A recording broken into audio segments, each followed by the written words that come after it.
No Creole. Yeah, no Creole accents. Can't understand a damn word. Oh, we are? We're starting already? This is it early? We had a giggle. No, there we go. We had a giggle. All right, so we're going to go ahead and get started here. Hi. This is the very first episode of Basements and Besties, an actual play podcast where we are playing Advanced 5th Edition by Ian Publishing. It's like 5th Edition, but it's advanced. So I guess to get us started off here, I suppose we should probably introduce ourselves, being the first episode and all. So we're going to go ahead and start off with Cassie. Hi, my name is Cassie, and I will be playing Adelaide Oleander, a human bard whose story has stepped outside of her dragon-marked house. A fun fact about me is the first time I played a TTRPG was in college, and I had my character made by Will. I came from his house into the house one day with my boyfriend who lived with him, and he had every D&D book from 3.5 spread out on the floor. 50 bucks. Legit. Jesus Christ. Yeah, no, it was a ton. That is a lot. He looked up and said, "Your character's gonna be awesome." It was. I think. I don't know. I was a little overzealous when I was 18. So. Hello, I am Colin. I will be playing Brock. He is a bugbear berserker who thinks life's a bit dull without an explosion every now and then. Fun fact about me is the first time I played a tabletop RPG was in high school, and this was before 4th edition came out, and I had no idea what was happening. Well, you didn't know you were Why did you say with dice in their heads? What numbers? Shut up! Dad! Shut up! Play the game! Yeah, I had a good time.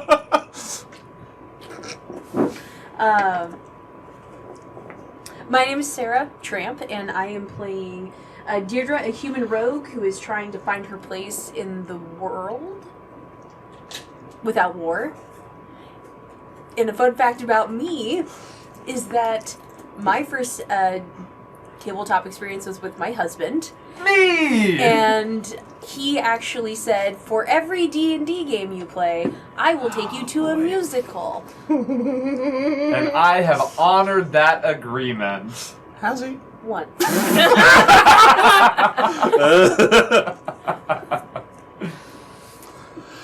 Hi, I'm Connor. I'm playing Colton Reeves, a human warlock who made a deal with death, but he doesn't quite remember the terms. A fun fact about me is that Colin had the exact same fact that I had.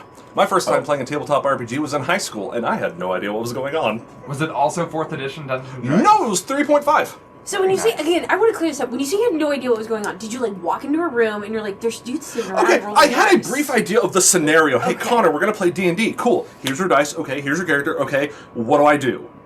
That was the scenario. Colin shows up with a custom Monopoly figure, and he's like, yeah, I'm ready to play some games!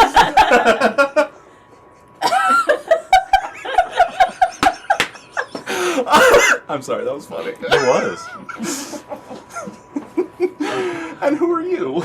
Well, my name is William Tramp. I will be your dungeon master for this evening. So I'll be playing all of the other parts in our little game here. The first time that I played an RPG, and I love that our fun fact starts off with like the saddest fact for me. The first time I played a RPG, I was in 7th grade, and a friend got me all hyped up to play this, and we went to the game store. My mom dropped me off so I could play with him and some other 7th graders, and I did not understand that you weren't just supposed to slay all the evil that you come across. I kind of figured like that was the thing, that was my experience. So my little sorcerer, the very first scene, we come up against a ogre guarding a bridge, and the ogre says, "You need to pay a tax to cross." And I said, I cast magic missile at them next. I'm like, that just sounds bad. I don't like this at all. Then everybody else on the table just looks at me like I'm an idiot. And then the DM goes, okay, you do X amount, however much damage. Okay, the ogre now comes up to you and hits you and for 20 points of damage, and you are dead. And I'm like, wait, what? And everybody laughed at me, and I didn't know how to make another character, and the DM wasn't going to stop to help me, so I had to go sit off to the side till the store clerk could let me use their phone to call my mom to have her come pick me up. And then that was when I vowed I will never have this happen again, and I will be the DM forever. And I've killed so many players since then. Those are really sad. Player characters, right? No. Player characters, right? No, I said what I said. I don't remember There's a stuttering. reason he's Is not it allowed too to go late to to the back game out? store. No. You're in this. If you die in this game, you die for real. My favorite part about this is that he says that the only reason he says that is to highlight the fact that we have an empty chair there as a reminder. God rest his soul. God rest his soul. It's like when you take To a you, cockroach Sean. and put it on a toothpick so you warn the other cockroaches. All right, well, we're going to start off this game with a little ritual we have. We roll initiative at the start of the game. This is an attempt to whatever. I don't need to explain. We roll initiative at the start of the game. So everybody go ahead and roll your initiative. Here I go. And then, Sarah, if you want to go ahead and take those Initiative. numbers and go record that up on the board. Ooh. Wow. Maybe not Ooh. the bead dice for Ow. tonight. Okay. Uh-oh. Not the best. Rocks and That's all right. Your options. level 1 characters. Your initiative's supposed to suck. Unless you're a rogue. Legally, you have to go first at level 1 if you're a rogue. 21. Yeah, she got 20. Oh, Wow. Wow! Yeah, and the rogue gets a 21. All right. All right. Right, Adelaide. 5. Okay. Brock. 19. Hey, look at you go. Colton. 11. We got the spread. Yeah, I got the Got spread. the spread. You got 2 really high, 1 right in the middle, and then Adelaide. Hey, it's okay. Cassie normally rolls really well. That's true. That's true. I got a 40. Is that good? Damn it, Cassie. This just means that Adelaide can fix all the mistakes that we make in the first round. Exactly. True, I'm She's- probably better at the end versus the beginning. That would make sense. Yeah, I'd agree. All right. Actually, we got the initiative rolled. Next, we're going to be doing the coin. So everybody go ahead and grab your coin. Thank you. Oh shit! You get my coin. No, we Oh, God. Sorry, I forgot about the first step. did. I'd like my coin, please. Somebody wouldn't mind handing me You mine. may have Okay. one coin. So go ahead and you'll roll. If you get a 1 through 5, you get to keep the coin or toss it into the pool. If you get a 6, you have to hand it to me. Up. Looks like I already get 1. So 6 and above, we give it back to you? Yeah. And above. You roll a D6. You roll a D6. Oh, D6. God, I'm dumb. That's way better for me. Okay. So again, just a reminder of how the coin works. You can use the coin to re-roll a d20. You have to take the second result. Yep. Okay. You can use the coin to maximize 1 die of damage. So, for instance, if you have a great axe, sweet, you can maximize and make it straight 12. If you do a fireball, you can make one of those d6s a 6. So, just so we're clear on how that works. You can also use the coin to make a minor edit of the situation, a minor edit. So let's say that you had chosen to, that when we went shopping a session ago and you had forgotten to purchase a potion of Cure Light Wounds, you're like, okay, I really wish I would have done that. Can I spend a coin and say I did? I will very likely respond with a yes, but, and you can spend the coin and you'll also get a little but in there, and I get to kind of help you edit the situation a little bit as well. So, okay, any questions, comments, concerns about the coins? They look really cool. Thank you very They are much. These cool were provided by coins. campaign coins, actually. And they weren't provided directly to us. I actually stole this from our Zweihander game, but I'm using it for this game right now. So, hey, Daniel. All right, excellent. Okay, so that would be okay. Finally, let's go ahead and get ready to start playing. I'm gonna play our theme music. It's not our theme music. I just found music on the internet. Please don't sue us if you wrote it. All right, so what happened last time? We met up for session 0. I don't Yeah, know. Session 0. No, all right. I guess it's my job to sort of introduce this situation.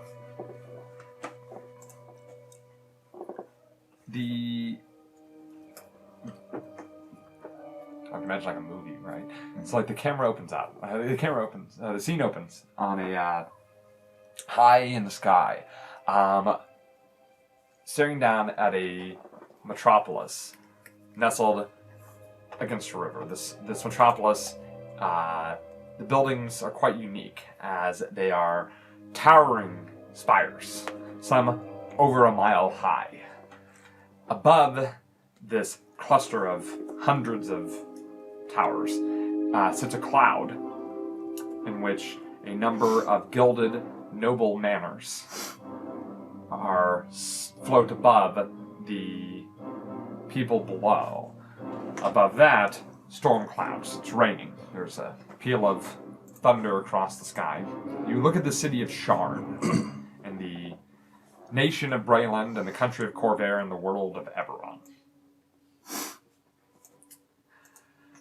The camera sort of zooms in a bit, and we find that we are headed more towards the darker side of town, where where there's not quite as many city lights, despite the relative darkness, as it is evening as well as overcast from the rain above.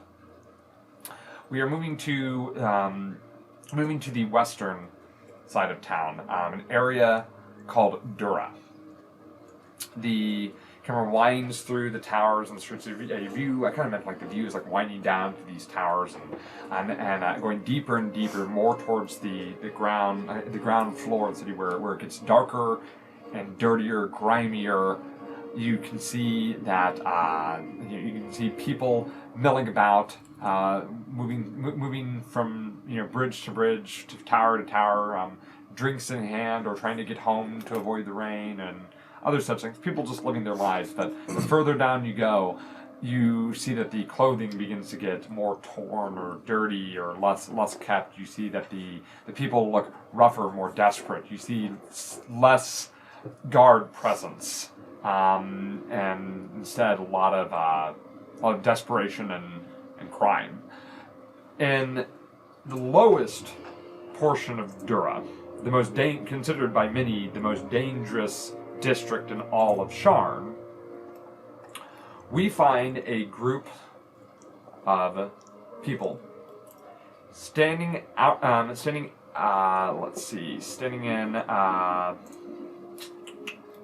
just across the street. We're in a warehouse. Sorry, see, I'm not a great storyteller. This is our first episode, so we're gonna stumble a little bit. You're in Lower Dura. You're specifically in the Lower Dura section of town, specifically in an area called the Stores. It is a warehouse district near the waterfront, but still there are great cliffs leading down. So it's like you're right next to it. It's a whole separate district called the waterfront. Whatever, we're not there. We're talking about a warehouse district. You all have been given a mission. Your mission is to rescue a missing nobleman by the name of Bonal or Nelview. Bonal or Nelview is known to be the son of a disgraced nobleman, Dagalt or Nelview, and as such is being watched by many interested parties who seek to find the missing, disgraced nobleman. But now, Bonal has gone, has not reported back into work for a few days. You began your investigations trying to track down where he was last seen, Moorgrave University, where from there he went to grab a drink at a local tavern, the Skewered Boar. From there, you learned that he and a friend had left the bar quite inebriated, and from a few people on the street, you were able to determine that a number of rough characters had escorted them elsewhere. You have tracked their location to a warehouse that you are now currently across the street from. The warehouse stands. The warehouse that you see is a ramshackle 2-story affair. You can see that from. This is not a tower. This is not a towering spire, but rather a 2-story kind of squat building. You can see that it's kind of built on a hill. From this vantage, from where you are, you can see just the top floor, which has a door leading out to the street. But you can see that that ramps leading down more towards the warehouse yard continue down further, and you know that there'd be a bottom floor somewhere around the back. You see no lights at this point. The rain comes down. It's warm despite the rain. You're in a tropical environment, and you consider your next move. Is there any movement on the streets? Like, is it fairly, vacant? Or are there people still kind of milling about even in the rain? There are not people milling about in this area. This is a warehouse district. There are no dwellings, no bars, no anything. Okay. really. There are you see every so often a few, maybe a shadow kind of down the street, silhouette moving, possibly somebody, possibly a guard for one of the warehouses or such, or maybe maybe someone who's gotten lost. You're not sure, but for the most part, you find yourselves pretty secluded. Well, if anyone's home, doesn't look like they left any of the lights on. Not surprising. You don't want to scream, oh look, this is where I'm hiding. By the way, real quick, who says that? So you see Brock. He is a bugbear, about a little over 7 feet tall, although he tends to hunch down a little bit. He has a bit of a scar on his left eyebrow, and one of his big pointed bugbear ears his left one is a little bit torn up, as if from some shrapnel that may have gone awry. And he wears a long coat that is doing a middling job of repelling this rain. Who is Brock speaking to? He is replied to by a human of about average 6 foot tall, average build, underneath a dark gray wide-brimmed hat, a scraggly 5 o'clock shadow with messy, about shoulder-length slick back hair, and an equally dark gray kind of greatcoat with armor padding on it, who is also just barely being kept dry by his wide-brimmed hat.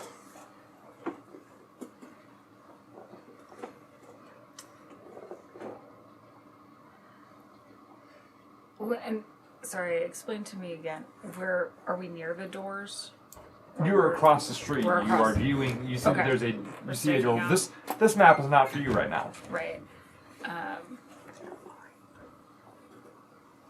see across the street. There's this warehouse where you've where you've gotten on good authority that the 2 men, including Bonal and Melview, have been taken to by some rough-looking characters. You see that is a 2-story affair, at least by the fact that there are ramps to the backside, and you can see that there's a 2nd story down below, but you don't quite have any visibility to it. We do have visibility as to the top floor, where you do see that there is in fact a door, and there is a window as well facing your current location across the street, like in an alley. But there are no lights that you can see coming through that window.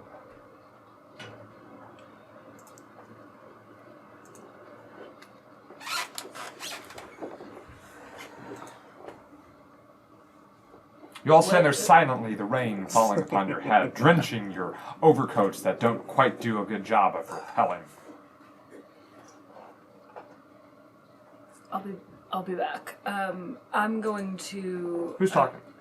Adelaide is a human woman of sort of average height, more hourglass build, olive skin with brown hair that's sort of piled up. She looks very much like a Gibson girl from the Edwardian era. So wavy brown hair piled up into an updo. She's in sort of a bishop-sleeved blouse with tight pants and buttoned boots. She's left the lace behind. She's currently in traveler's clothes, not her fancy clothes, since we're down in Dura. But she has sort of sharp hazel eyes that are sort of often heavily lidded. And I'm going to move forward sort of as just a passerby, as I'm just sort of going, and I'm just going to be sort of like almost kind of a little bit of a slur, singing to myself, like maybe someone who's just left a bar, as I'm just kind of wandering along out near here. But I'm going to try to get a little bit closer to get a little bit better view.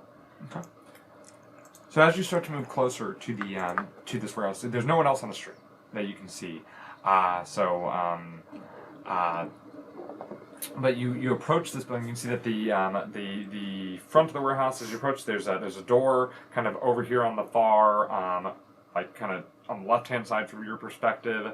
There's a window kind of in the midpoint. You see that there's a ramp, or like a decline like a kind of an offshoot of the road that leads back towards the yard of the warehouse. On the left-hand side of the building, on your perspective, right-hand side of the building, leading down. So does the ramp seem like it's more obscured from potential vision of passersby? Only in that there is an incline, but there's nothing necessarily like obscuring the view as much as just a sharp decline. Okay. I'm going to sort of, as I'm at the front, I'm going to do, like, as I'm singing, I sort of stumble onto the door, and as I catch myself on the door, I'm going to try and see if it's locked. Sure. As you kind of touch the, kind of play at the handle there, you see that the door, by the way, has like one of those sliding peephole affairs. Like if somebody wanted to open up to view, of course, it's on the other side. You can see that there is it is locked. As you kind of play at the handle there, it's definitely locked. All right. As I'm sort of singing, it gets a little slurry, a little bit mumbly, because I actually, within singing, I send a message to Deirdre just to let her know it's locked. And I'm going to continue sort of doing my little wandering. I'm going to meander now next to the ramp. Okay, so you're starting to head towards that ramp. Okay, now tell us, describe to us who receives that message. Coming out of the shadows, you see a taller, older woman with red hair to her shoulders. She's kind of clad in black padding, made for this event. And she has a sense of skill about her, but not a practiced skill. And she kind of begins moving forward towards the building and the door that she just attempted to try. Okay, you start to. So you move across the street. The streets are empty. I'm going to be moving stealthily, kind of trying to move around towards the door in a way that is less suspect than just walking straight. Explain how you're stealthy crossing the street. So crossing the street, basically coming up to alleyways, going around and hugging the building sites, staying out of sight lines of windows. Okay, so you're kind of going down a couple of buildings, crossing the street, and then trying to reapproach back. Yeah. I gotcha. Okay, sure. All right. Getting to the front door, she kind of sets to work attempting to unlock it. Okay, so you begin to unlock. You start trying to unlock the door. You wander around to the side of the building. You can see that there's a sharp decline leading down towards kind of the bottom, kind of circling around the bottom story of this building. You note that there is a that kind of about halfway down the building on the left side here. It eventually the walls are replaced with like a I would say like a high fence. So roof. Up high fence where the incline sort of meets. There's a high fence. You can see that there's a gate there. So if you were to imagine, let's say if I need to give you a visual, you come down this decline right here, and roof, come down fence. Okay. I'm going to sort of continuing my act, singing to myself, sort of do a fake stumble, but it's actually, I'm going to try and coordinate this so that I'm not hurting myself, that I kind of roll down to come to land near this gate. Okay, so you're trying to do like a play tumble? Yeah. And then sure, go and give me a acrobatics check. It's slick, it's a sharp decline. Let's see if you can keep your footing and not actually tumble. 12. Oh, okay, sure. Yeah, you're able to pull it off. Find yourself kind of standing at the yard there as you kind of maybe throw yourself up against the fence and kind of like hold yourself up. The wrought iron there, slick with the rain. You see, within there is a. Kind of see within there is a kind of a decent sized yard. But then you can see there is there are other entrances into this building on the bottom floor. You can see that there's a large lift up garage type door here, and an actual door in there. Alright. But still nobody inside. You don't see anybody. There's you see that there's a window over there, but you Okay. don't see any light coming from within. Alright. As I sort of am like propping myself up. Yeah, you see no light. It's hard to see details inside Yeah. because you're a distance away. No. So I'm gonna sort of prop myself up against the gate for support, and if I can, I'll send a message to Brock. How far does the message go? It goes, I believe it's like 120 feet. 120 feet. Okay, wonderful. Just a message, Brock. There's a gate, and beyond a lift up garage door and a regular door. Also window, can't see within. Sounds like there's some other ways in on the side. That might be our cue. Alright. Well, let's not let them have all the fun, yeah? Right, let's go, Stiff. Let's go. So, you said there was a window accessible from this floor that is not behind a gate? Correct. Okay. It faces the street.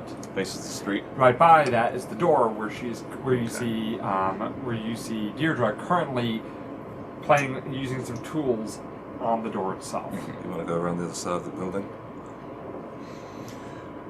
Yeah, I reckon we ought to. Yeah, I'd like to go down a ways so that I'm not in like direct line of sight of the front of that front window and cross the street and just kind of make my way up the other side of the street towards the decline. Okay. Are you Right. trying to basically where's your ultimate goal to end up? To end up where Adelaide is. Excellent. And I'm right behind him. Okay. And- You're at the front door by yourself. You're trying to pick at the lock there. Go ahead and give me a dexterity check, thieves tools. Add proficiency. You have thieves tools proficiency. Add proficiency, thieves tool, thieves proficiency tool. Help!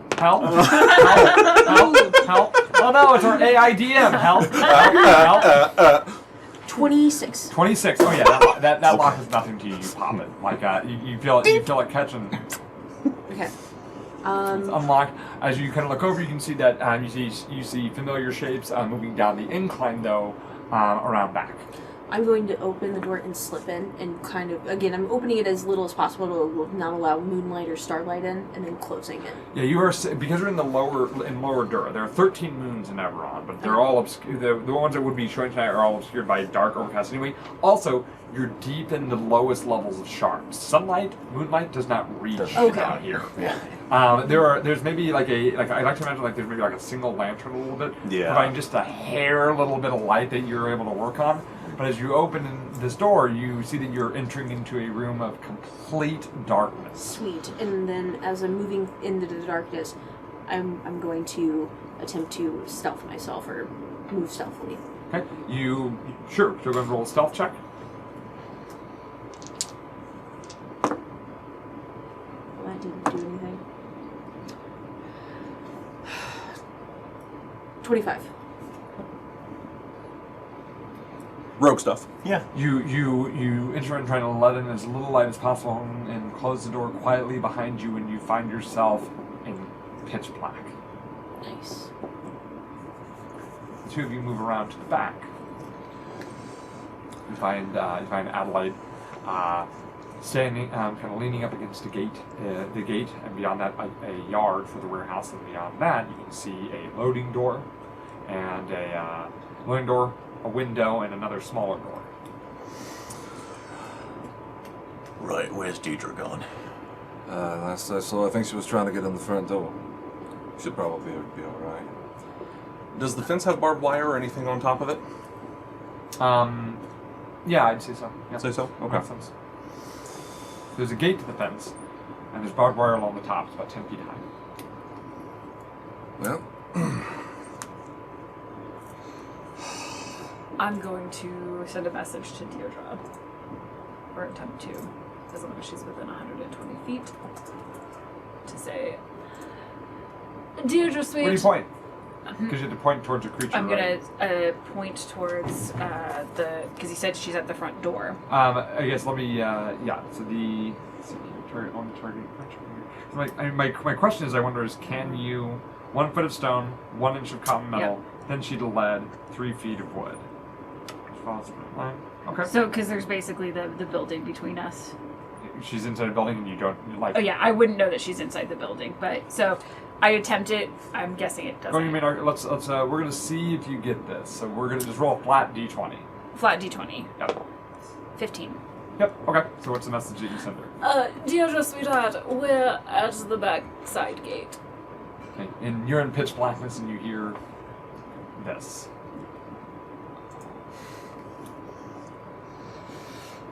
You're in a room. You think. Yeah. You're not sure. I'm going to Not ready yet.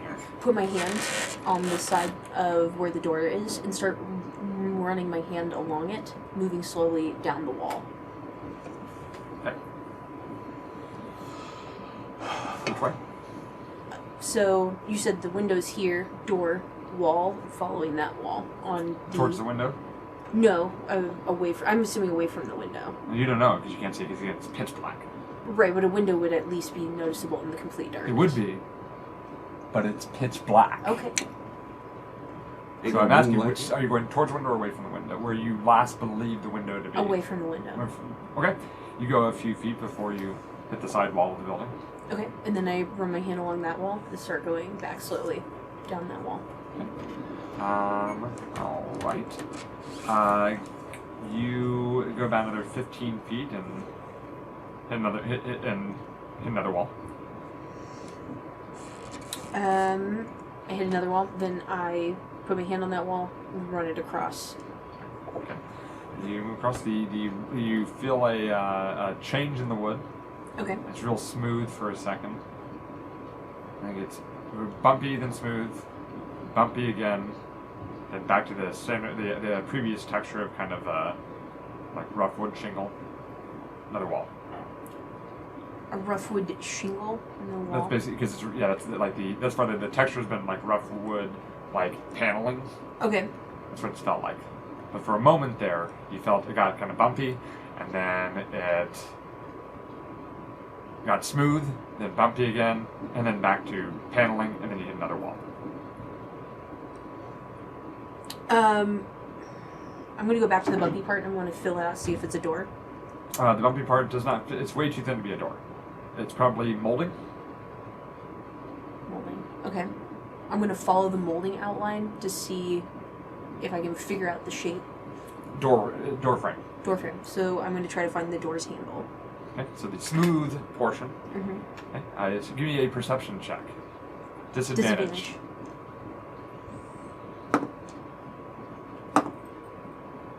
17 plus 2... 19. Okay. You find the handle. Okay. Oh, we've got to get through this somehow. Well, did she say anything? Nope, I guess she's dead. Right, so, That's okay. unfortunate. I'm kidding. She's probably just out of range. Well, we won't know until we go in. So, Brock's gonna try the gate handle. Huh? Oh yeah, it's unlocked. Okay. Yeah, in fact, as you go to the gate handle, you can see that it's like slightly ajar. Yeah, Oh, okay. well, that's convenient. Brock will, assuming, like most things down here, it's in some state of decay, he's going to try to slowly push it open so as not to potentially make a loud, creaking. So, Stealth check. Yeah. 14. Okay. Yep. So you Yeah. enter the yard. So there's the sort of raising garage door and then a regular swinging door to its side. Yep. And then to your right, or to your left, there's a large window that's pitch black. Okay.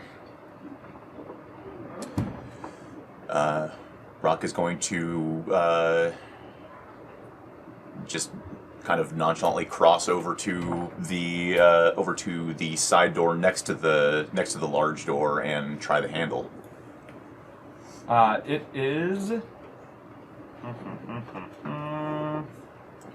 locked.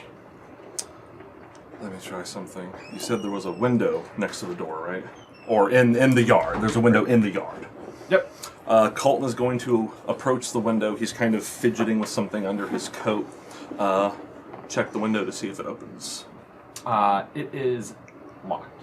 Okay. A little bit of pale green energy kind of silhouettes his left hand, and he's going to cast Mage Hand, and a pale green silhouetted copy of his left hand It doesn't, because when you look through the window, it's pitch black. Doesn't count as a spot I can see. Pitch black. Okay. Okay, no, I get it. That makes sense. Oh, that didn't work. Really wish I had my tools.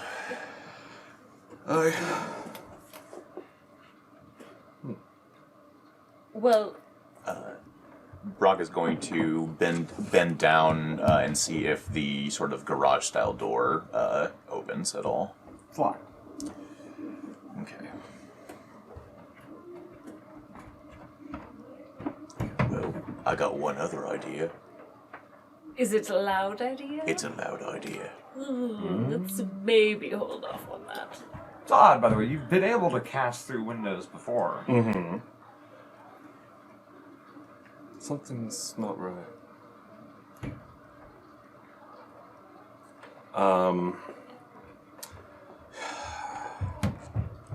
Like, when I do that, it should work.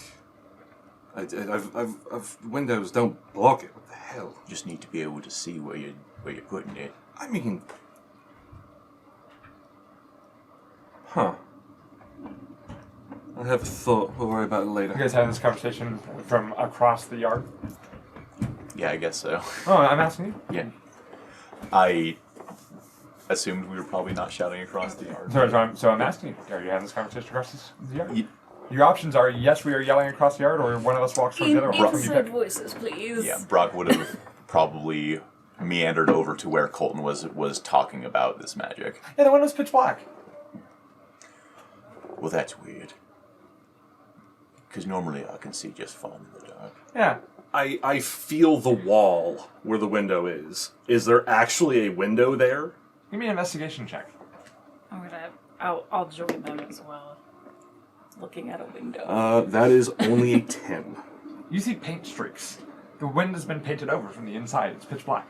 The window's literally been painted. Okay.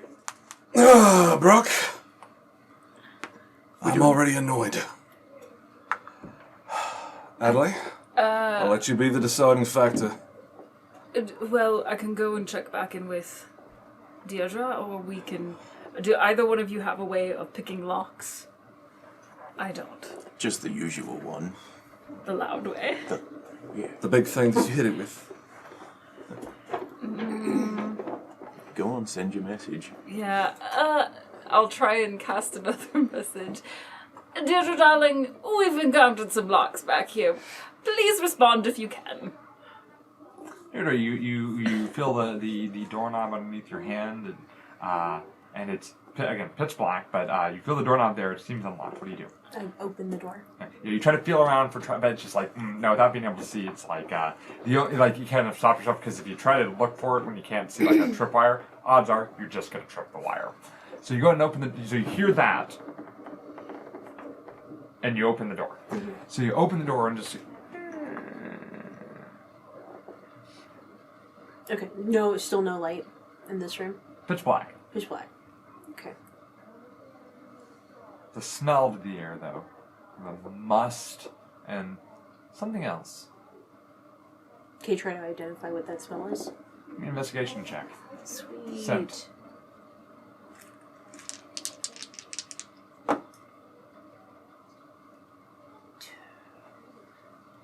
My brain is not wanting to function. 23.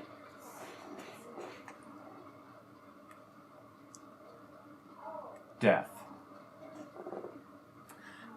In here, I light a torch to see what that is. Okay. You light the torch.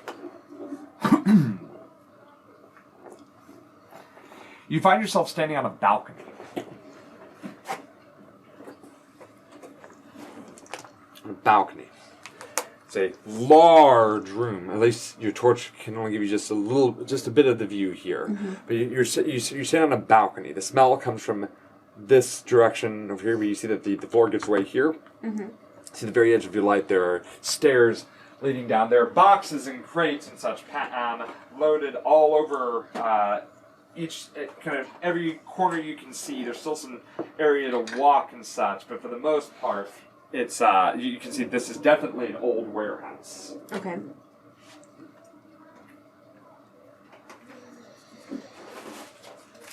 From the orientation, I want to try to orientate myself to get me to figure out where possibly the back of the warehouse is in relation to the front, so I can figure out where they approximately are. You know that you came in back here, Right. and that they've gone in this direction. So.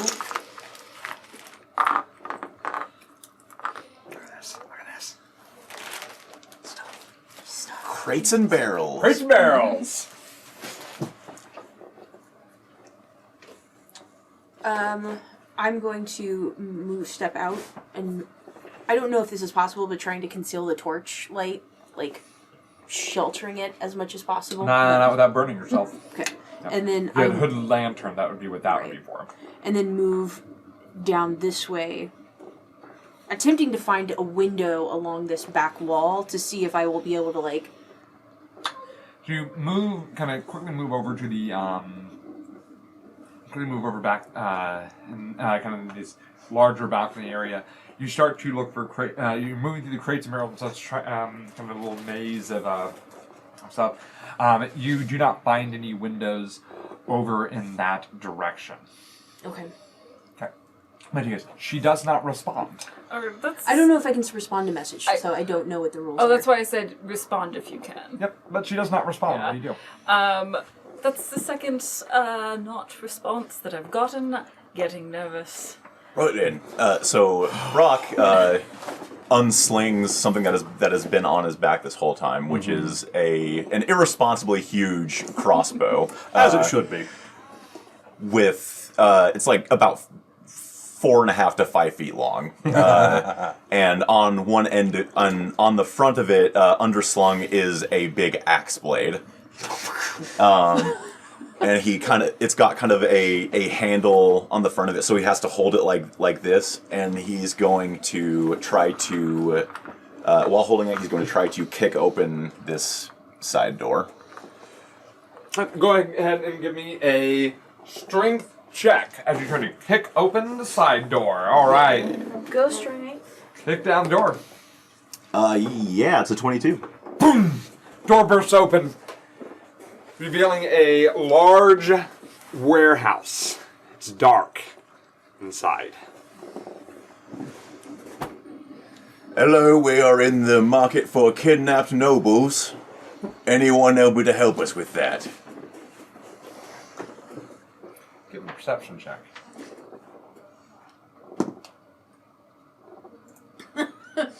A 9. You hear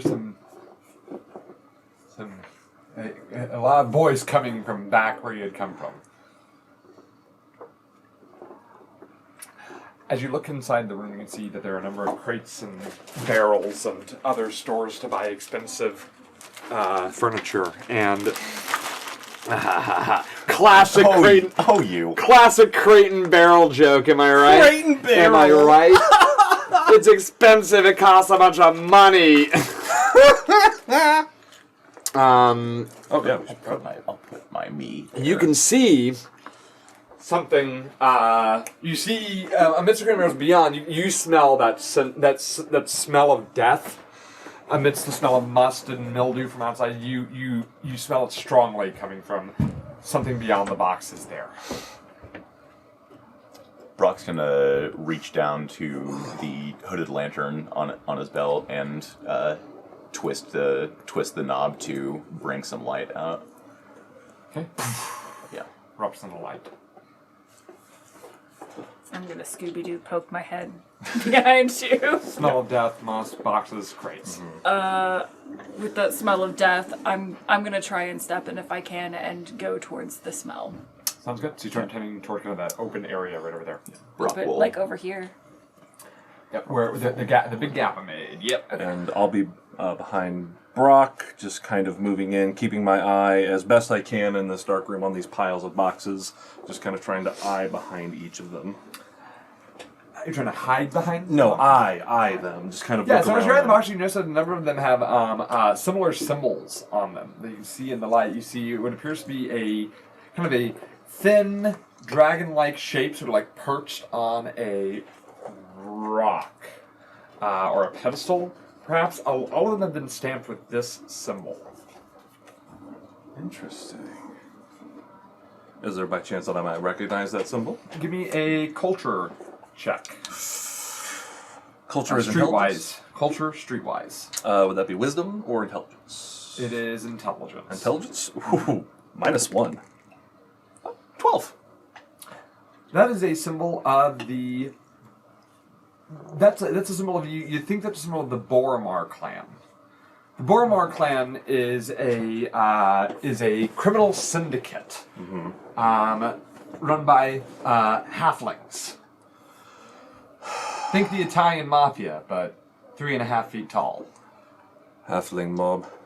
I kind of, point over to the symbol. Now they're as you can mention that, but as you kind of approach there, you see there are a number of bodies lying in pools of blood on the ground. Halflings, by the looks of it.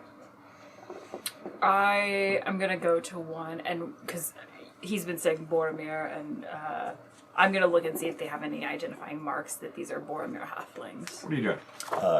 following along and staying close to Deidre. Oh, sorry, to Adelaide. I'm not going to leave the light of his lantern as best I can, but I am going to kind of just put myself a little farther out in the middle of the room and just kind of try to see what I can and what little light is being provided. By the way, it's 30 feet bright, 30 feet dim, so 30 feet there's bright, a 30 feet good, dim. good radius. Deirdre. You could hear shouting coming from back behind you. Found no windows back there. What do you do? I go back towards where I'm following the noise. As you start to move back towards the noise, you see a figure blocking your way. Okay. Wear a long hood. You can see wear a long hood. They're just in the shadow of your just in the dim light of your torch, and you see that in their in the figure's hand, hunched, kind of a hunched figure, wearing a long black like plague doctor mask. Mm-hmm. Right, one of the sort of long peacock thing. And in their hand, their black gloved hand, they wield a blade. And they start moving towards you. Meanwhile, Anybody here have a past perception of 15 or higher? Yes. Oh, you do. I have +5 perception, yes. So, wow, okay. You catch this. As you two are sort of looking, Yeah. as you are looking through the crates and such, you see figures starting to rise out of the crates. Hiding inside boxes. As I see the movement, I go, "We're not alone," and I draw something from under my coat. We're gonna roll initiative. Yeah. We're gonna roll initiative. Then you'll tell me what you do. Okay. So we already got initiative. I'm gonna roll their initiative real quick as we are entering a combat because they all bear blades. Gotcha. All right, let me get some cool, fun, awesome. Oh, I had warehouse music. I forgot to play. swords. 100 bad guys with swords. Who sent those goons to their lord? Not Prince Ali. He's a lying piece of crap. Dang it! I forgot to play my cool. I had warehouse music, and I forgot to change from rain to warehouse. Well, we were out in the rain for a lot of the You time. were, I know. Also, I kicked the door open, so the rain's definitely still audible. Yeah. So I gotta play the rain too. Yeah. Dang it. Immerse me, Will. Immerse me. It's like an onion. So many layers. A morbid onion It's a very here in the depths of the city. in the depths We of got some rain, we warehouse. got jet smell. Versus DM, but only by touch, says Sarah. I'm like, God damn it. Fucking damn it. So used to playing characters with dark vision. Well, Yeah, I know, it's weird. Okay, well, you don't have dark vision, it's pitch black. Cool. Well, I'm gonna play like I have dark vision. Okay. I was like, I know if I light a torch, it's immediately gonna give me away. So gotta play with what I got. Because if I were in this situation, I would not be. I I want to be honestly clear. thought- If just so we're all on the same page of how this works. If you walked in that pitch black room and there's a creature with dark vision, your stealth wouldn't matter. They'd see you going like this. And they just sit there going, She's doing the Kronk. Her ma'am. There's two of them right there, just like, no, let her go. I want to see where You this feel, goes. you feel something kind of squishy underneath, and you hear a deep voice say, "Lower."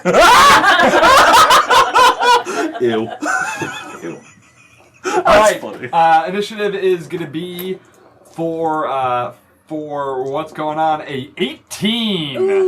Oh, no! That's a high number. That is a high number, but it's all relative, right? It's all relative. Yes. So sounds good. Okay. They may be. You fast, are the but only Brock is one who faster. saw the danger as it was in time. Mm-hmm. But they act first. Okay.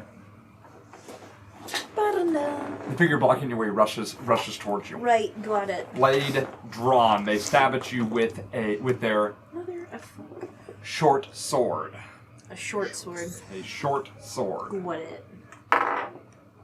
In 18 versus your armor That class. does hit. Strike you, dealing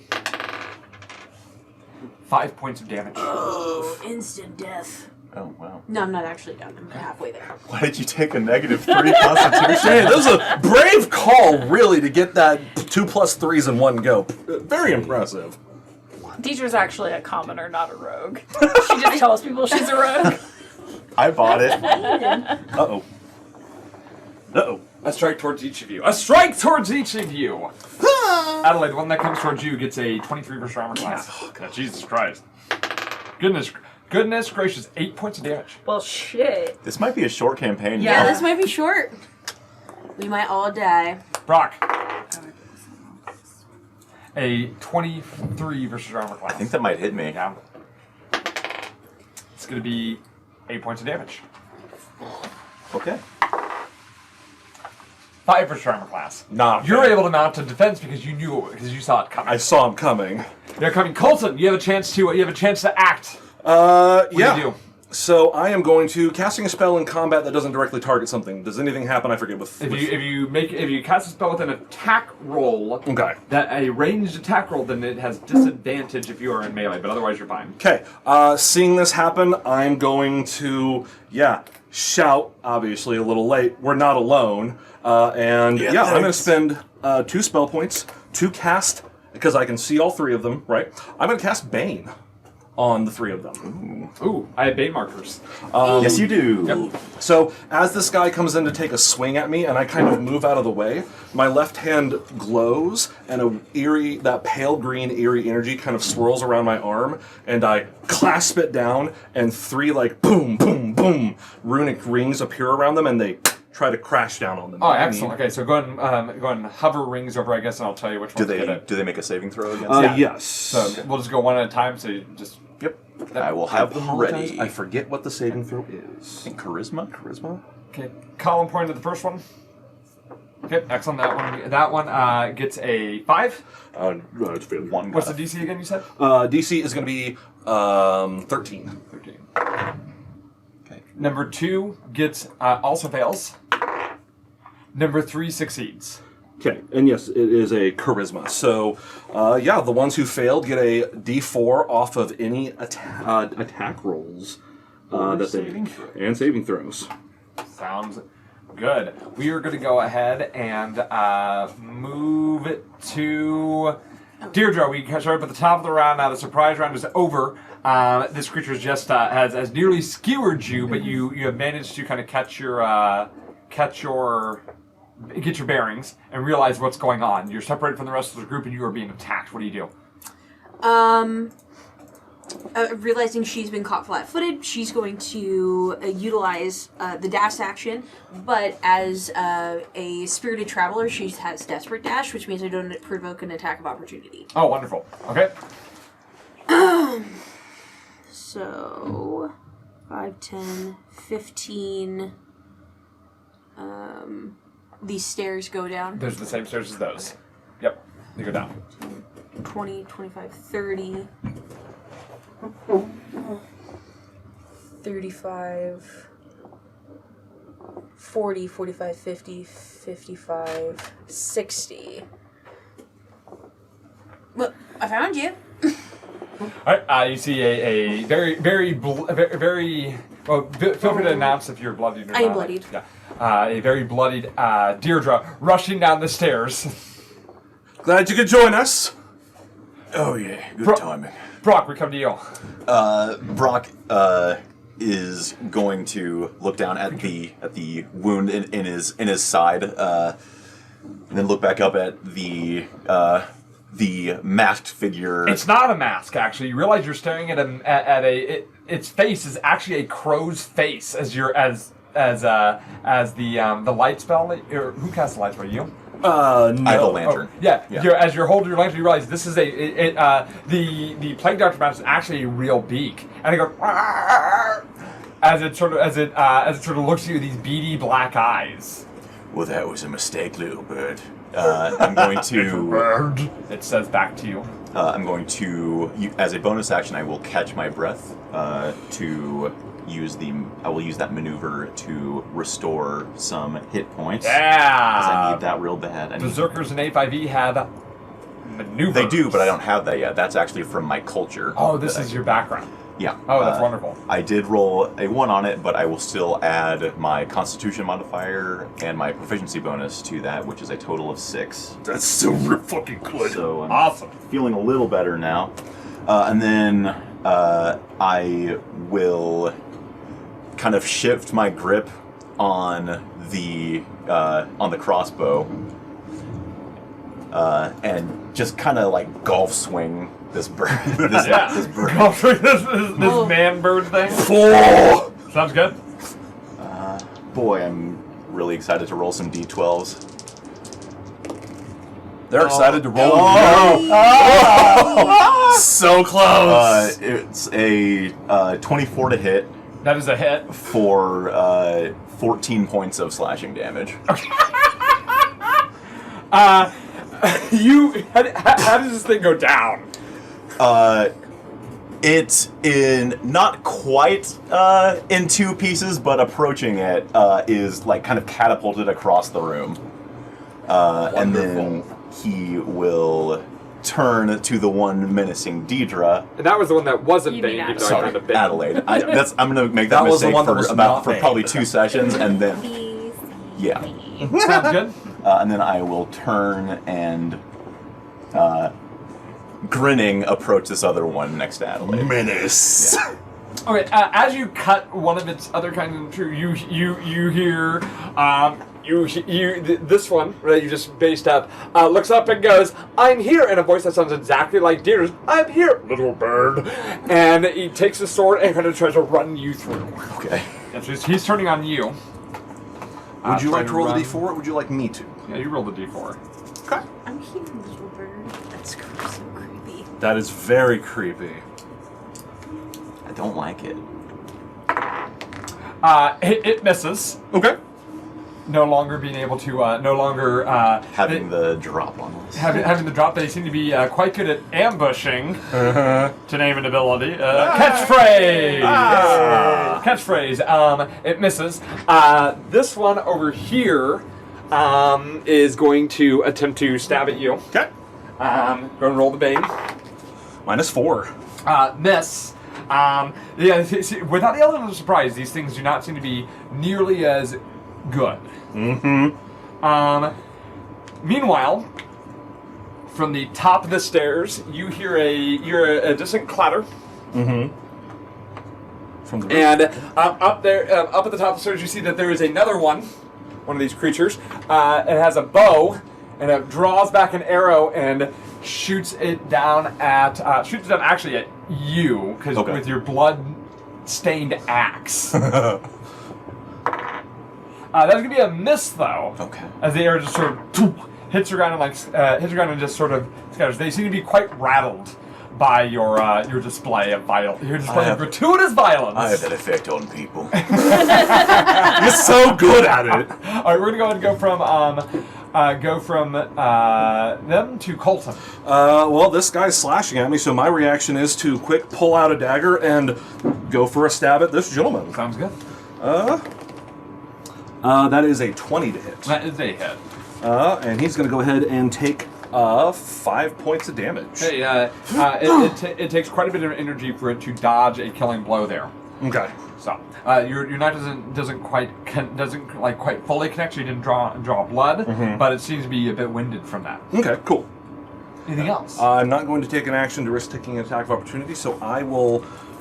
I'm going to kind of move around it and stay within range to try to block it off from getting to the clearly wounded Deidre. We go to Adelaide.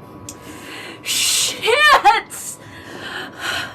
I hold where it's stabbed me, and through rain or shine, we come on time, and there's sort of a vibration and kind of a lavender glow around my wound as I cast Healing Word on myself. Good call! Good words. No. That was shit. Did she say that? Yeah. How much does she get back? I have better wordplay than this. 4. That's a house motto, actually. House to run. What? Shit? Yes. That's what I know. Of all the things you said, that was the motto. She drops the fancy accent. She's like, "Oh shit!" So that was my. I'm gonna then take out. I have a rapier at my side, and I just try and stab this one. Sure. Oh, you little dick! Love it. No, I'm pretty sure that's not gonna 8. It dodges the other way, saying "shit." And as you miss, in a voice that sounds very similar to yours, that's "little dick." Anything else? I don't know if it'll help you or not, but if I can like shift around, I'm gonna move around here. Yeah, you could. I don't know if there's any flanking bonus or 1d4. not. You get expertise. Expertise. Deirdre. So I want to know what you would like me to do with this. I want to do a non-lethal attack on the one in front of me, and I want to do it by kind of doing the stereotypical woman rogue where I run up, like swing my arm and leg around it, and then like pull it into one of the boxes to try to like crush the box with its head to just knock it out. Sure. Yeah. We'll call this an unarmed attack. Okay. Scarlet Johansson. So what would that be? It would be straight up strength. Okay. I believe, because I don't believe. Yeah, only monks get the dex one. Yeah. Yeah. So strength plus proficiency bonus. Sweet. 17, 19. Okay. 1 plus your strength modifier damage. 1 plus my strength. 3. 3. Okay. So boom, 3 points of damage. And for that, I'm going to go ahead and I do like what you're trying to do, so I'm going to go ahead and have it roll against your combat maneuver DC. Okay. To see if it avoids hitting the ground. I got a 9. I win. Me. Me. I win! It's prone on the ground. Sweet. Is it knocked out? Nope. But it is prone. It is prone. Okay. Nope. It's bleeding quite a bit. Do my actions have the finesse so I can do a bonus attack with my offhand? Nope. Okay, then no, I'm done. So all right, you Is this you where- land is this and where you you- look at the dagger, On which the other absolutely side. the dagger in your hand, which absolutely does, but no. Okay. We will then go ahead and go from Deirdre to Brock. Okay.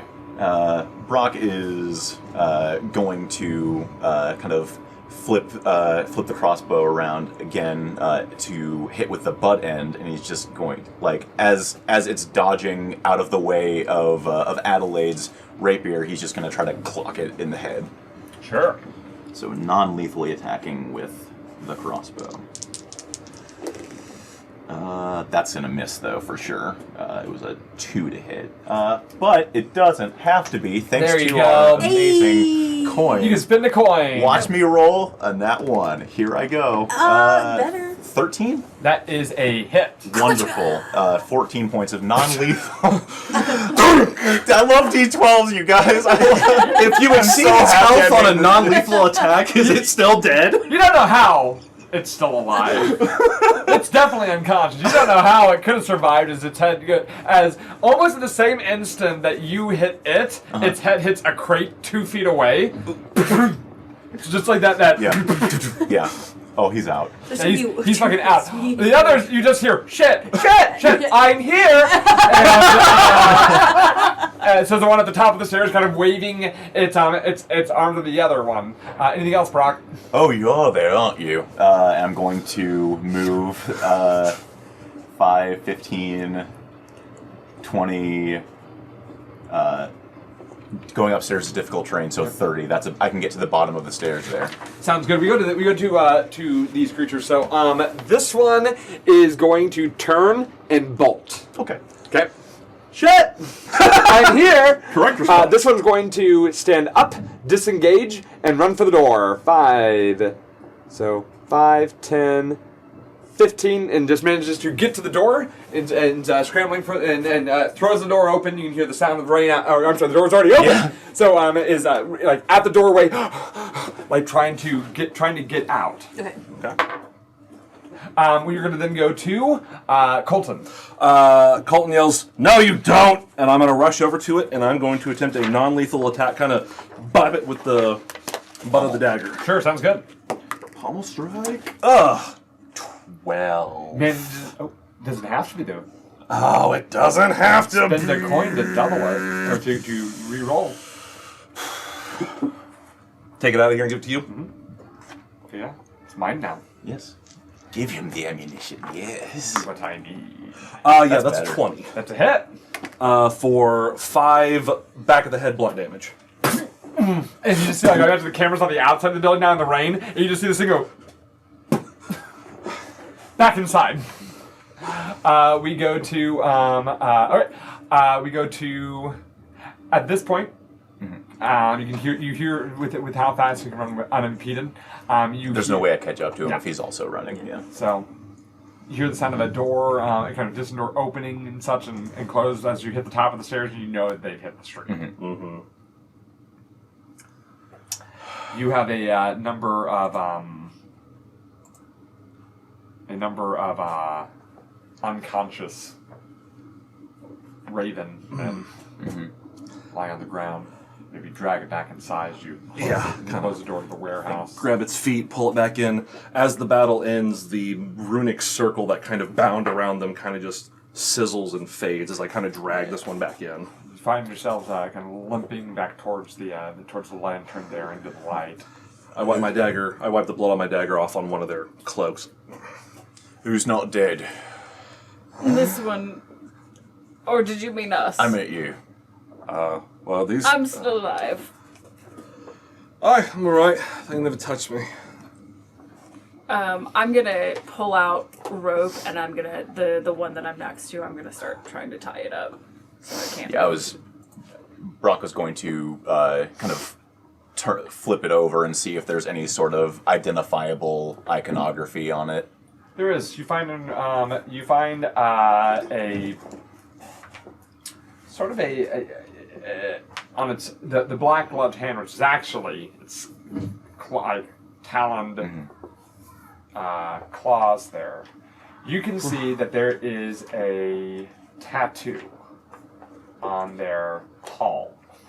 Looks to be an eye. Ooh. Is that something I would recognize? Go ahead and give me a culture streetwise. Okay. Not today. Doesn't have to be a failure. Don't do it. He's got 4. He's waiting until he's fully loaded. I have smart friends who can figure this out. He's got some kind of tattoo here on his hand. Can I see? Can I look at it since I'm with him? Sure. Is it anything I recognize? Culture streetwise. If this is going to turn in, just so we're clear, if this is going to turn into a waterfall of everyone checking once each person fails, just everybody roll. Do that. Might as well. Just do that. Don't turn this into 10 minutes of everyone rolling. Se- Okay, then I'll roll. 17. Okay. You recognize this. This symbol is known as the Monster's Eye, or Dask. It is also the symbol. Dask in I believe it's the, I want to say the Orcish tongue. The Dusk? Sorry.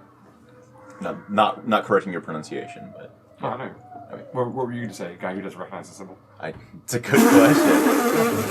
I was waiting for you to tell me what it was. Dask is a criminal organization within Sharn, one that's only recently moved in. Rumors about on the streets, a gang of monsters, they say. Ogres, harpies,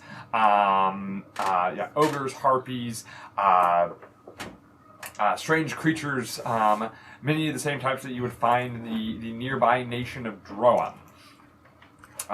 They are known to frequent to be taken over quickly Lower Dura and are currently locked in there's some sort of conflict between them and the Boromar clan, who has traditionally, for decades, maybe even centuries really, run the criminal organization of the lower wards of Sharn, but Dask is, rumor has it, moving in. So it seems that the monstrous Dromish gang of Dask ambushed the Boromirs here. The question is, which gang took Bonal?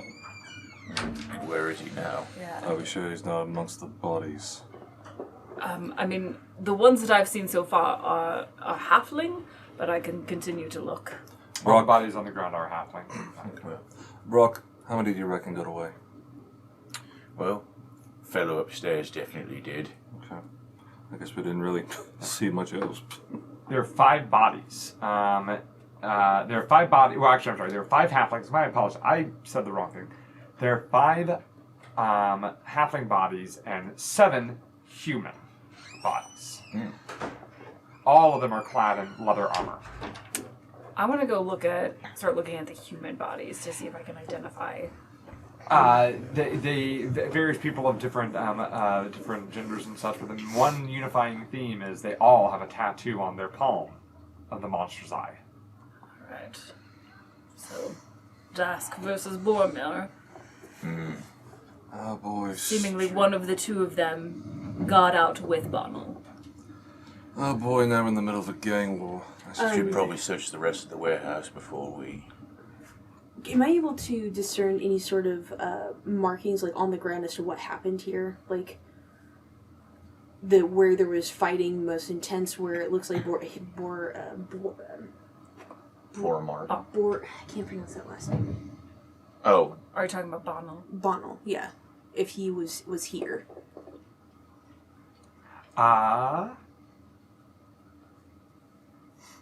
There's a lot of blood. There's a lot of footprints going in many different directions, many of them human. It's impossible, from what you see here, to tell. If it's to tell. Okay. Further investigation outside of this specific area would have to be made. Just because I left, did we tie everyone up that we knocked out? I believe so, yes. I know I had said I was going to tie that one up. Okay, I'm tying up the one that's close to me. Sure, you bind them all. Okay. With that done, I'm going to expand. I'm going to go back into that room I was in and begin searching there for any information, like papers, letters, anything pertinent. When you went to multiple places, where specifically are you going? This place up here. That is just a warehouse area. Oh, just okay. more boxes and such. Okay. You'd seen that when you were searching, just warehouses, just boxes and crates and such. Okay. You can start opening crates, but that's going to take a good long while. I'm going to move on to the next room. I'm looking for pertinent information, not crates. Sure. Where are you going to look for pertinent? I'm only giving you that information. I'm not trying to tell. That doesn't count as a search. I'm letting you know that you already did look through there and didn't see anything like that. So you tell me where you're headed up into to. this room. Okay, so you're heading up in there. Okay. Brock will accompany her. You decide to accompany her. Okay, wonderful. What are the two of you doing? Well, Do we need to... Perhaps we should look in the should. area with the painted window. I agree. This was a mistake. Oh, there's no door. So that'd be No, just... no. Ah. So that would be just over in the room adjacent to where Brock's standing. Agreed. Brock has gone upstairs. Have a light. So you two are upstairs. I can light a You torch. two are upstairs. Where are you two going? Over here on the other side of what that painted window was. I'm lighting a torch. You light a torch. You can see there are a number of crates and barrels in there, and you're kind of looking around. You just see more crates, more barrels. So, There's nothing Deirdre kind of goes back into that entrance room with your torchlight. That now you can see that that first room you had entered are just a series, like you see, like there's a desk in the middle of the room that you had somehow bypassed. You don't see any papers or such or anything overtly that kind of draws your attention, and you head through the door along the side wall there. Well, if I notice the desk, I would search the desk You're before I going to move search on. the desk. All right, what are you doing while she's searching this desk? Probably just keep. Actually, no. He'll go to because which room are you in? That one. Okay. I think Brock will go across the room to one of those. Probably the This is door. The front door. Yeah, the door closest to the blacked out window there, and try to open that. Doors are unlocked. Okay. Okay.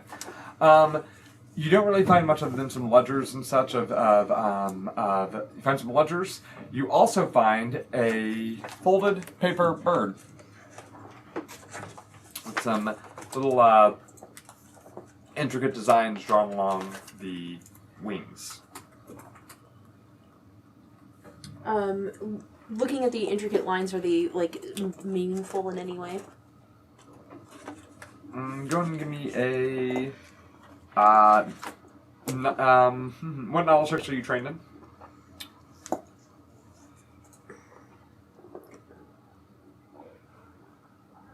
I am culture, nature. Give me an intelligence check. Investigation. Just straight intelligence. A 12. While you are not particularly gifted with the use of magic, you do recognize these etchings are like small, like a magical language of some sort. This it's possible that this folded origami sort of paper bird may be enchanted in some way. Okay, I will pocket the enchanted bird. You enter that room, you see there are even more offices. This room's been ransacked. Okay. Papers lying all over the floor and such. See two more doors on the far wall. I think you would. There's two more doors on the far wall. Okay. That's the room I'm in now. Got you. You are in here. I think he would probably glance down at the papers just to see what the general content of this kind of stuff is. Like, does it look to be just shipping records or? Start to pick up the papers, start looking through them. You can see like ledgers and such. You see some blood on the other side of a desk in this room. You do note that maybe you've drawn off. There's another body lying on the ground. It appears to be a halfling, and you can see that they're sort of sprawled out, and just about a foot away from their outstretched hand is a object, a small etched ivory locket.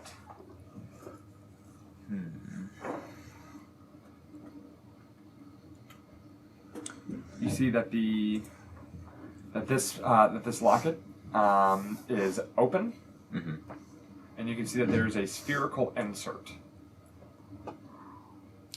So it like the inside of it doesn't have a picture or anything. It's it looked like it might have contained something once. Yep, something in a spherical shape. Okay. It contains nothing at this time. Nothing now. Okay. Brock will pocket that. Does this halfling are they also wearing similar leather to the ones downstairs? Yes. Okay. I think he. They have a short sword like scabbard on the side, you can see that there's a discarded sword another few feet away. Okay.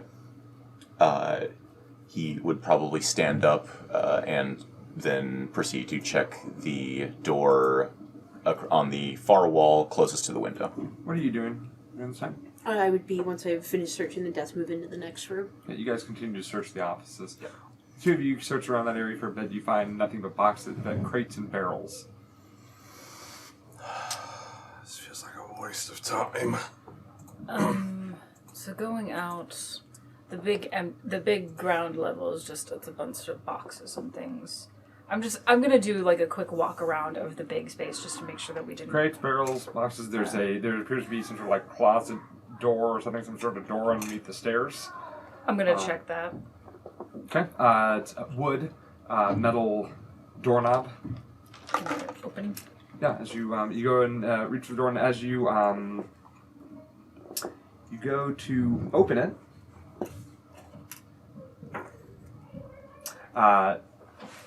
Oh, I'm sorry. Yeah, as you go to open it, you realize that the door actually almost falls on you as the hinges have been broken. There's a smell of sour fish and vinegar that comes from this room. You can see beyond. It's filled with discarded ropes and canvas, and you see some splintered wood from some smashed barrels, and you also see a wide-eyed younger man, probably early 20s,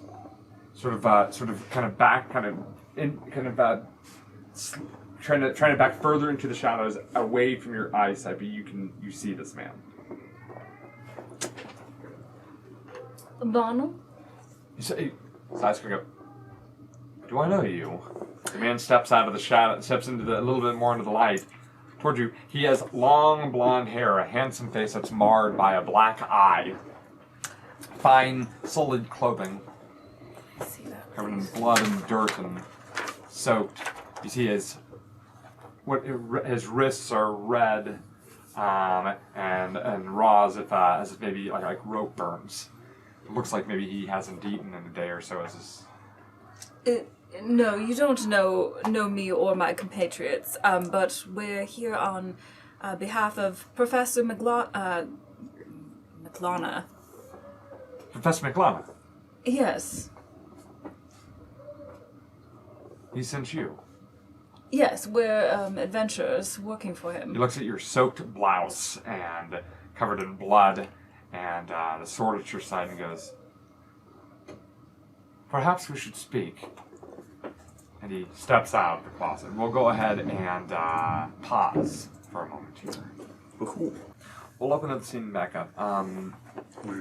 The two of you upstairs, Deirdre and Brock, you find nothing else of particular interest through those the locket. offices, other than the locket and the paper. As you make your way back out towards the warehouse, you see that another figure has joined your allies down there. What lights? What light? I had a torch. Oh, in the torchlight down there, you can see that another figure has joined. He's a tall-ish man, probably early, maybe mid-20s. Hard to. His clothes are very fine. He speaks he speaks elegantly, but you can see that his clothes may have been fine at one point, but they're now marred with grime and blood, and there's a smell of like pickled herring that comes off of him. He has just a big old shiner on his eye there, and as you all come together, he kind of stands a little bit apart from all of you, sort of kind of just trying to take in kind of the scene here, because was all of this your work? You can looks to the 7 dead men and the 5 dead halflings and the bodies of the birdmen. I think just that one. No, most of this was before we got here. You weren't witness to this then? How did you end up in the closet? I was tied up there after we were abducted. we were jumped by some thugs, Boromar. After we left Phillip Lane, we headed north on Zastro Avenue. There's an alley that we typically cut through there after we leave the skewered boar, and they brought us here, questioned us,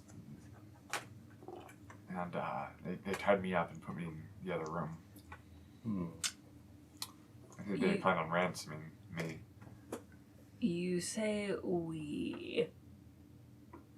Yes, my friend, my drinking companion, Chat. He's not here. I think he was taken. I think they thought he was me. Well, I would like to, if it's all right, I'd like to roll an insight to kind of... I'd like to roll an insight to... Sorry, I'm trying to... a wish for I would like to roll an insight to kind of get a feel for if he's lying to me or not. So sure. I have expertise on detecting lies. Bring him an insight check. 18. He does not seem to be lying to you at all. You feel that there's more. There's something he's not saying, but you don't feel anything as a lie that he has said. You're not leaving anything... You're not leaving anything out of this story, are you? We're friends here. I forgive me. I do not know you. That's fair. We haven't been properly introduced. My name is Bonal and Melville. So mind how you Colton. speak to the Lord, Steve. I kind of do the hat tip, though. Colton is my name. Adelaide. Brock. D. You're all friends of Professor McLaughlin? Oh, hired. Business Adventures. associate. I'm sorry, Associates Adventurers? We're hired adventurers for the professor. Oh. Okay, and you came here to find me. Yes. All right.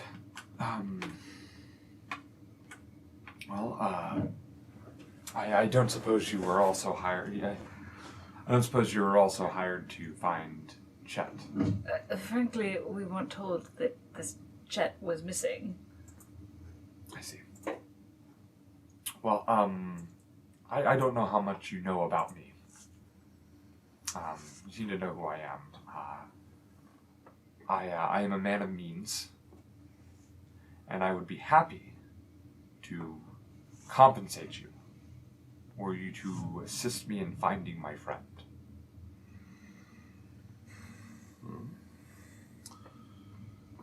We could always use a little extra scratch, yeah? Please.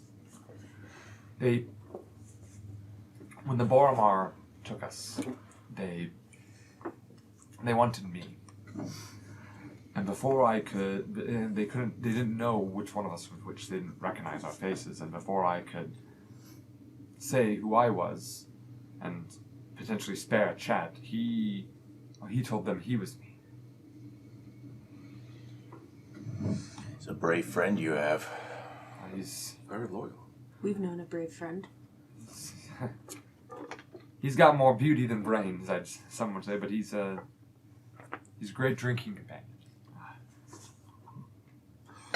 I never meant for any of this to happen. I didn't expect. I figured that certain individuals might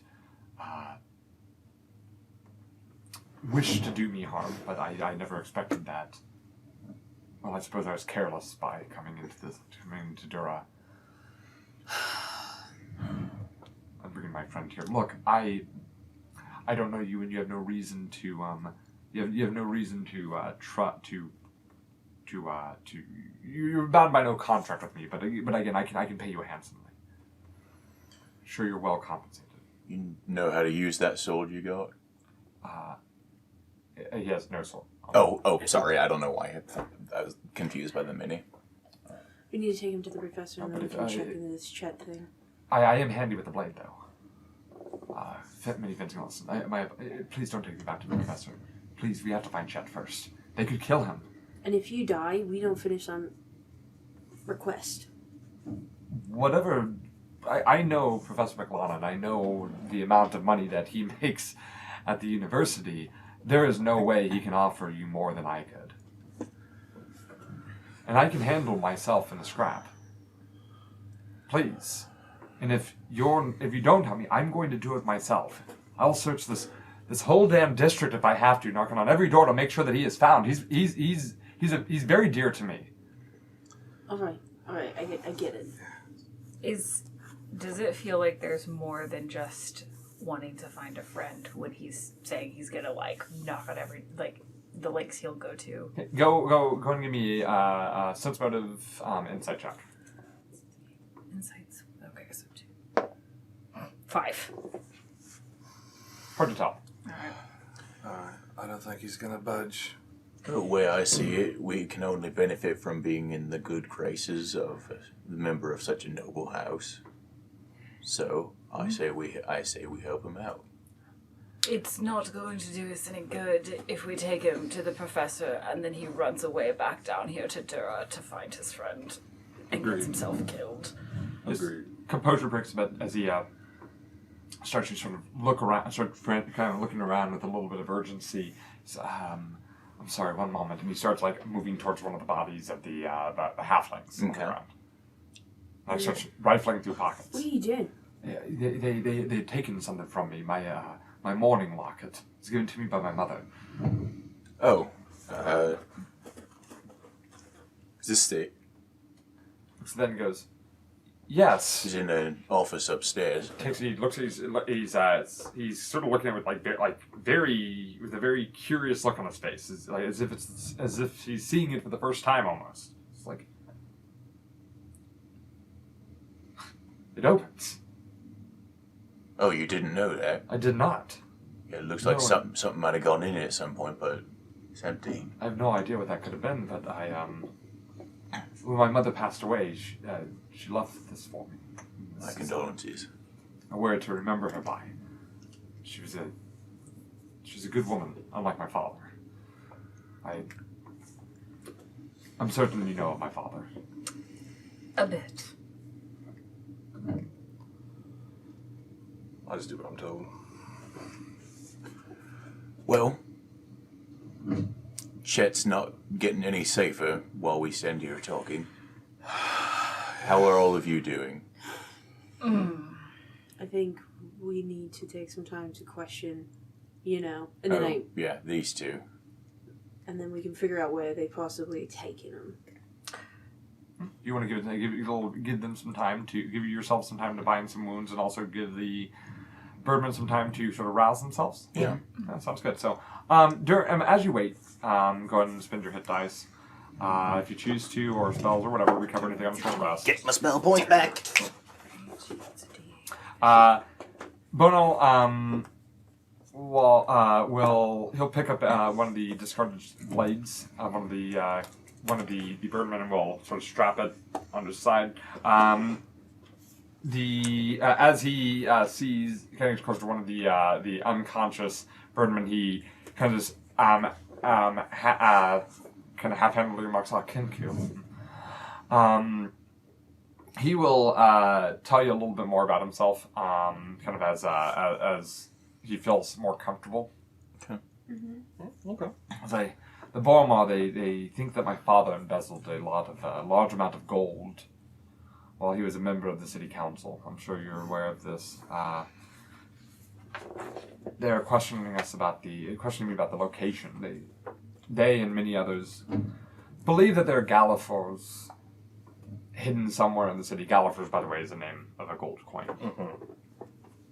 I think they can find it by using some sort of artifact that they call the Stone of Golor, which was apparently in the hands of Dask until recently. Apparently somebody stole it. Borma thought that I knew something about all of this, but I don't. My father and I haven't spoken in years, but he's kind of thumbing the locket now, kind of opening it and closing it, and goes, I guess neither my mother and I either.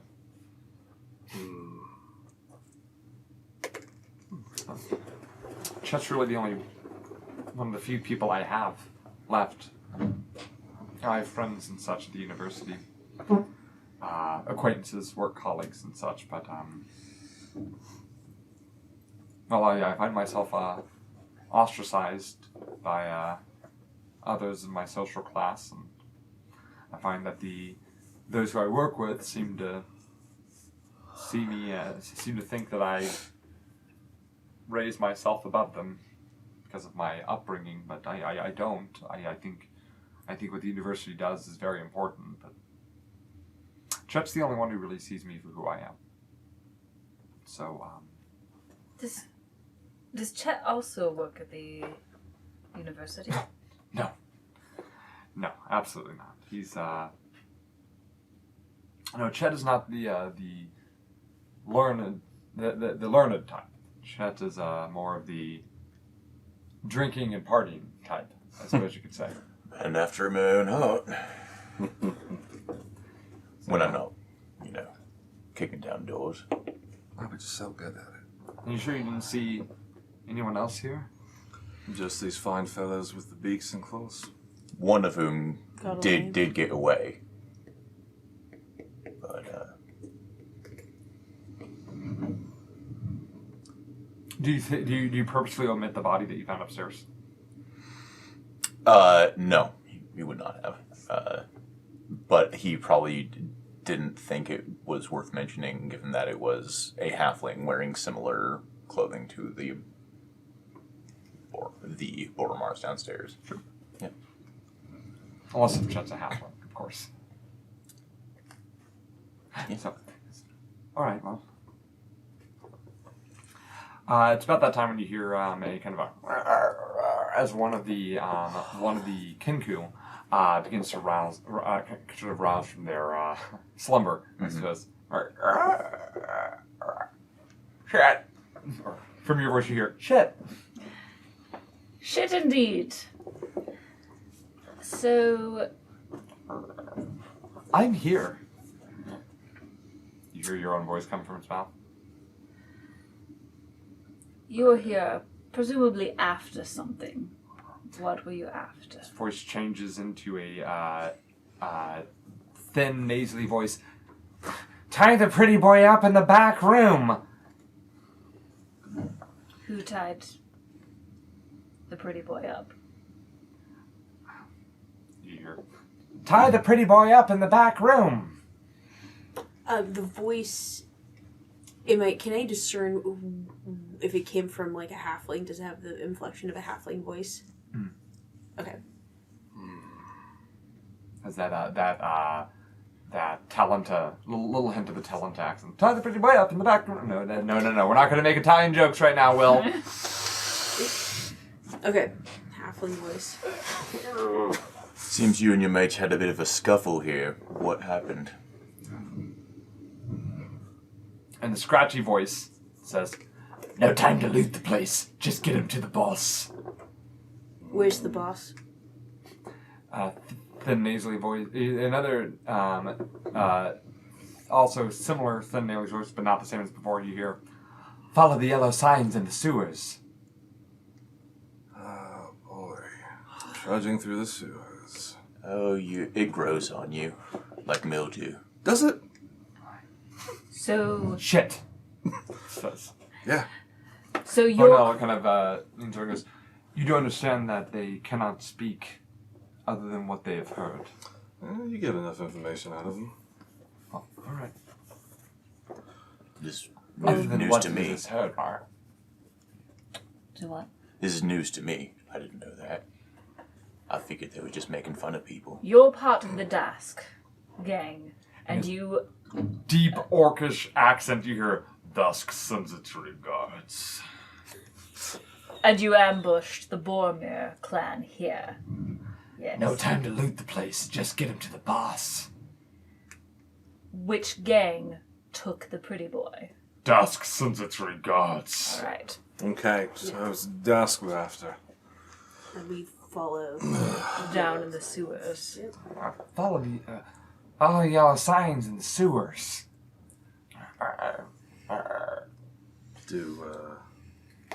leave them here for the watch to get. How often do you think the watch comes down here? Fair enough. Leave them tied up here then. Reckon leaving them tied up is the same as a death sentence. And they did give us what we needed. Yeah, just let them go. Alright. You're not going to cause any more trouble, are you? Are you? See? They won't Stand up, cause fella. trouble. Won't cause trouble. Shit. I trust your judgment. Alright. All right. Let them free. Yeah. Kind of break their bonds. Sort of like backs away from you a little bit and then runs out the door. Yeah, I kind of just. Bonal is sort of just looks at all of you, like watching this, going, "Why didn't you call the watch?" As the Kinker running out. As the Kinker run out. Why didn't you call the watch? He said, "Think the watch cares about a place like this?" Yeah. Obviously, you're not from here, yeah? I am from here. From Dura. He sort of smiles and. No, I'm not from Dura, but rumor has it that the Boromar have many of the watch in their own pocket, and that the guards would probably be, some of them around here, I'd imagine, would be pretty happy to do the Boromar a favor by dragging some of these guys to jail from one of their own storehouses. But I'm not from Dura. Why would I know that?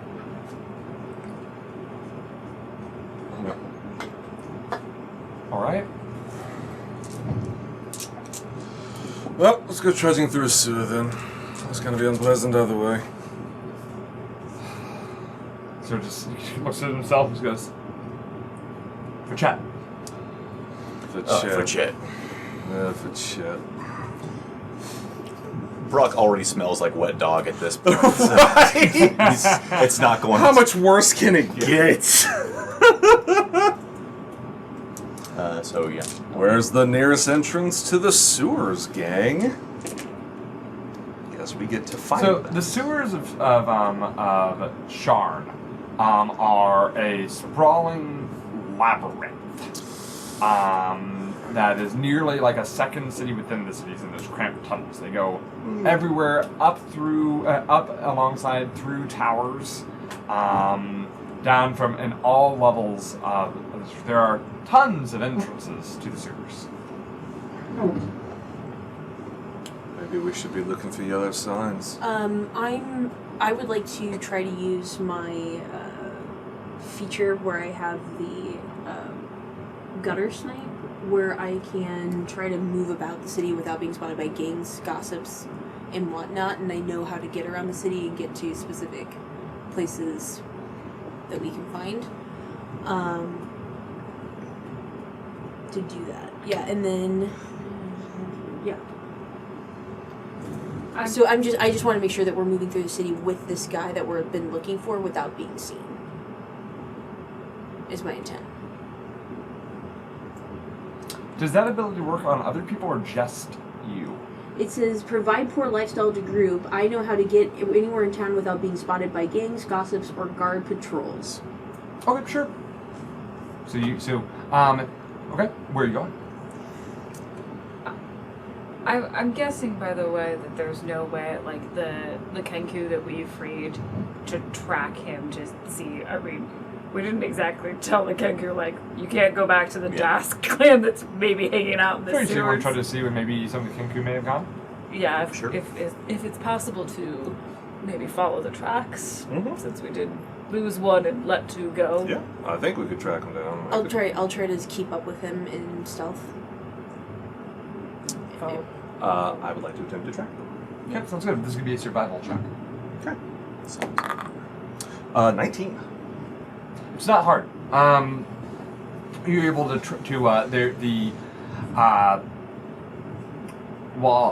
you're able to find tracks that lead out through here and eventually end at a sewer grate about a block down. Convenient. Past a couple more warehouses, you find a sewer entrance about a block down that a number of footprints actually end at. Kind of like looking at the ground. Oh yeah, this is a common entrance phone. Is it like your typical like sewer grate metal on the ground? Yeah, sure. Brock, give me a hand with the lid. This actually would not be a struggle for him at all. Oh, so you can carry a He kind of lot. just bumps me out of the way. Just yep. Yeah, pretty much. Oh yeah, you can do that. All right. Hold your breath. Down I go.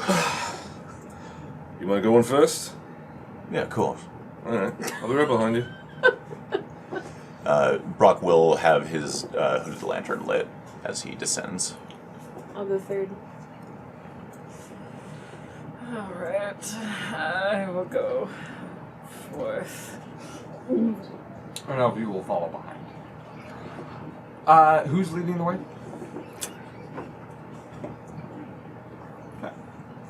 The sewers, again, sprawling labyrinth, ups and downs and such as it sort of winds winds through kind of like the shadow of the city. I like to think of the sewers of Sharn.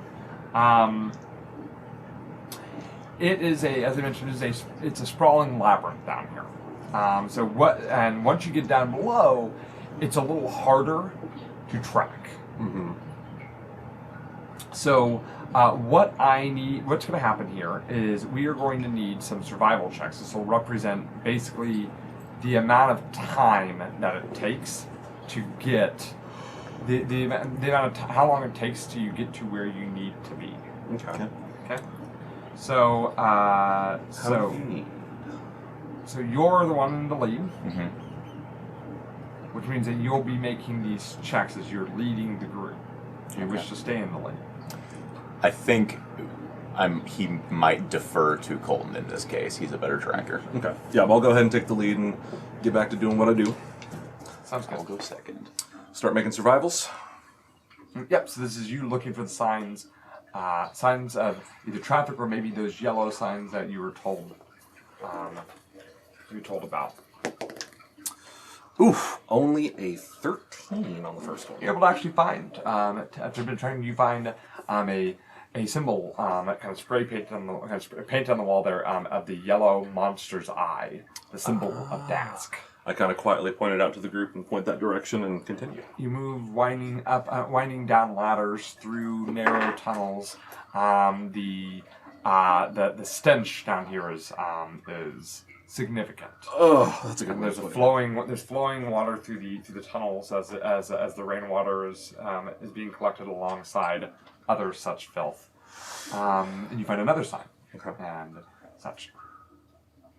But they're getting but they seem to be getting kind of further and farther between. I need another stealth check. You get to a point where where the maybe part of the sign had been kind of wiped a bit, so maybe it's hard to tell which direction it across. Corroded over time, probably. Yeah, there you go. Yeah. 23. 23. Good. So you look at it and you make an educated guess. Okay. And as you travel further, you are rewarded with the vision of not only another symbol, but also a footprint, a man-sized footprint in the disgusting algae and filth left in the sewer, and you think this must be the right direction. Okay. You continue,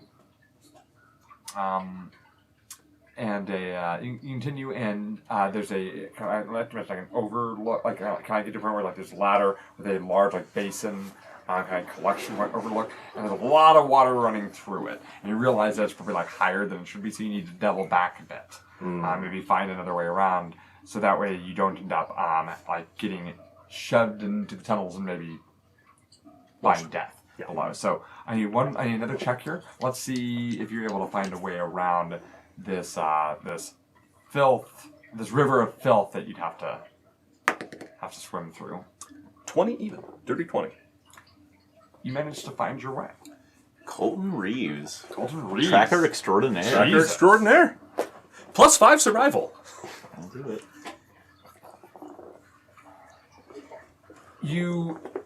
You're approaching from the east. Okay. You're slogging through 1 foot deep of water and sewage. Ugh. or at least, I'm sorry, alongside a foot deep of water. and sewage. Okay, I was gonna say less. Trying to doing your best to make sure you avoid sipping that water, because for any of you who have any missing hit points, open wounds, as it were. And you find that the main sewer tunnel that you're walking down expands into a circular hub. And up ahead you see something odd.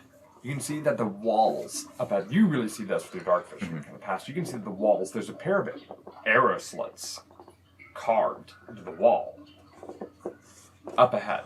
Like facing towards us? Like, or we're traveling perpendicular to the wall with these arrow slits? It's up ahead. Okay. And there's up ahead. There's a hub where it branches off in different directions. You can see in the walls of the hub there are arrow slits, and you see that there are two passages continue, branch off to the north, and the other and another just keeps going south.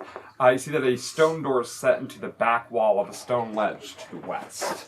Let me go ahead and show you what you see.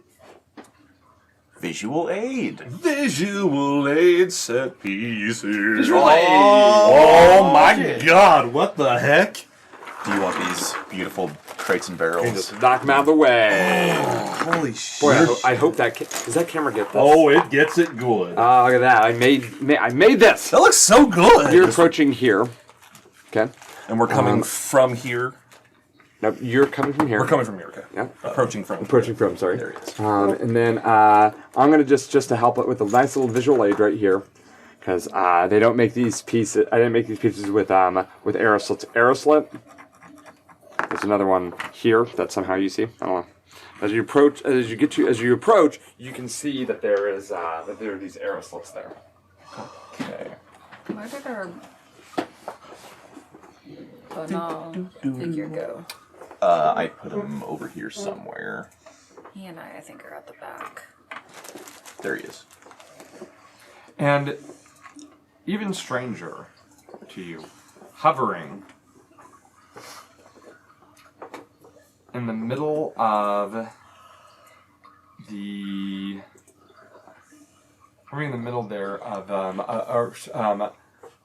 the hub appears to be a small, fleshy ball.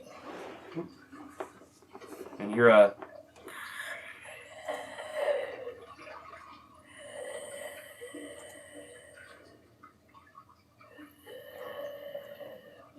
coming from its direction.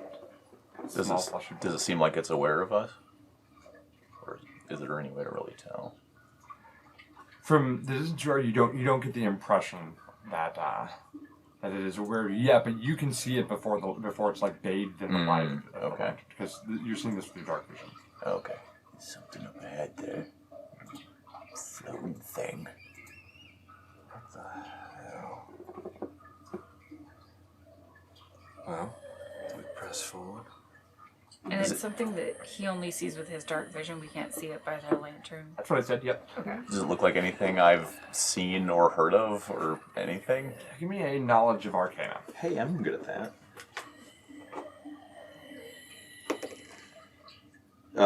That's only a 10.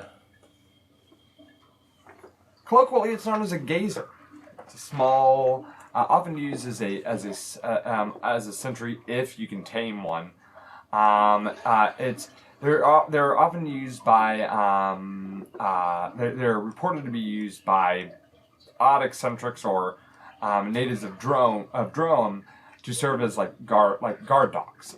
They are they are creatures. They have the ability to float in midair.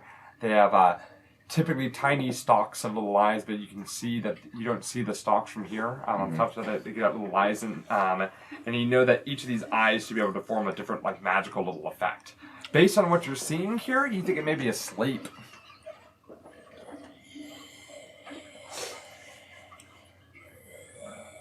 Stay quiet. I don't think this thing's awake. Oh, and the door that you see, by the way. Sorry, I mentioned that you see a door.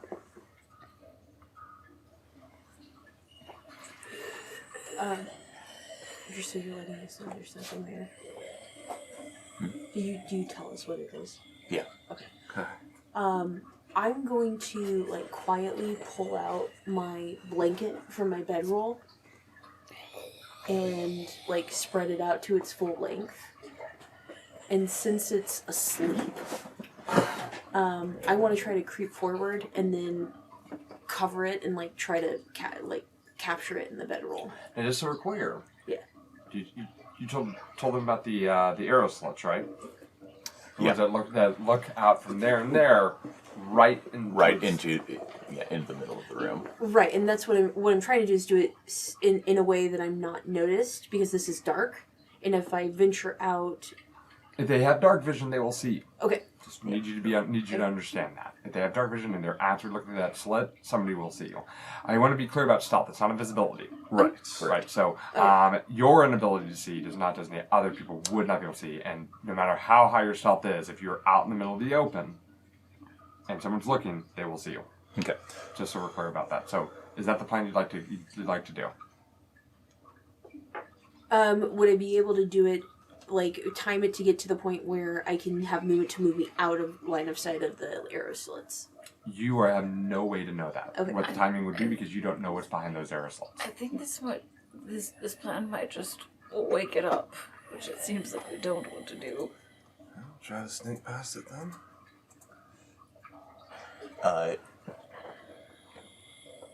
Sorry, to remind me, the arrow slits that I saw were here. Crates, and crate. Yep. Crates, okay.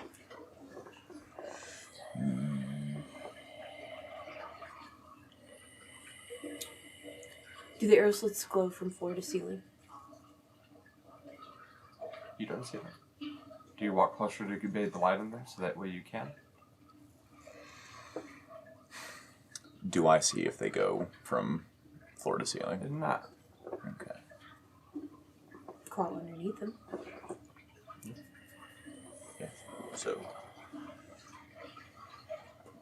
I think Brock will dim the hooded lantern, and then motion to sort of like crouch down and sidle along the wall here. Okay. So you guys are trying to like sneak underneath the best you can. Mm-hmm. Yeah. Okay. Dim the light so it's not quite as visible. Okay, sure. You're walking like hugging the wall, right? Yeah. Yeah, sidling along the wall. Okay, sounds good. Group stealth check. Right, everyone's going, right? Yeah. Group stealth.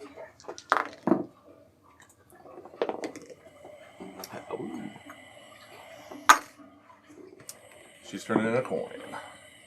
There we go. Do we have any more coins? Nope. Cool. They're all for Will now. 16. Brock's in his element. He got a nat 20. Jesus. Arnold Schwarzenegger and that Predator's like... Yeah. What the fuck are you doing? I'm camouflaging. 24. 5. It's a group check. It's a so- group check, check. As so long as- we can compensate Does, for your terrible, terrible does the rule. NPC with us need to make... He does. Okay. It's not particularly quiet either. Sneaking ain't my thing. It's looking for shit. You move down as you kind of get underneath the arrow slit. You can hear a sound from inside the arrow slit. You hear a...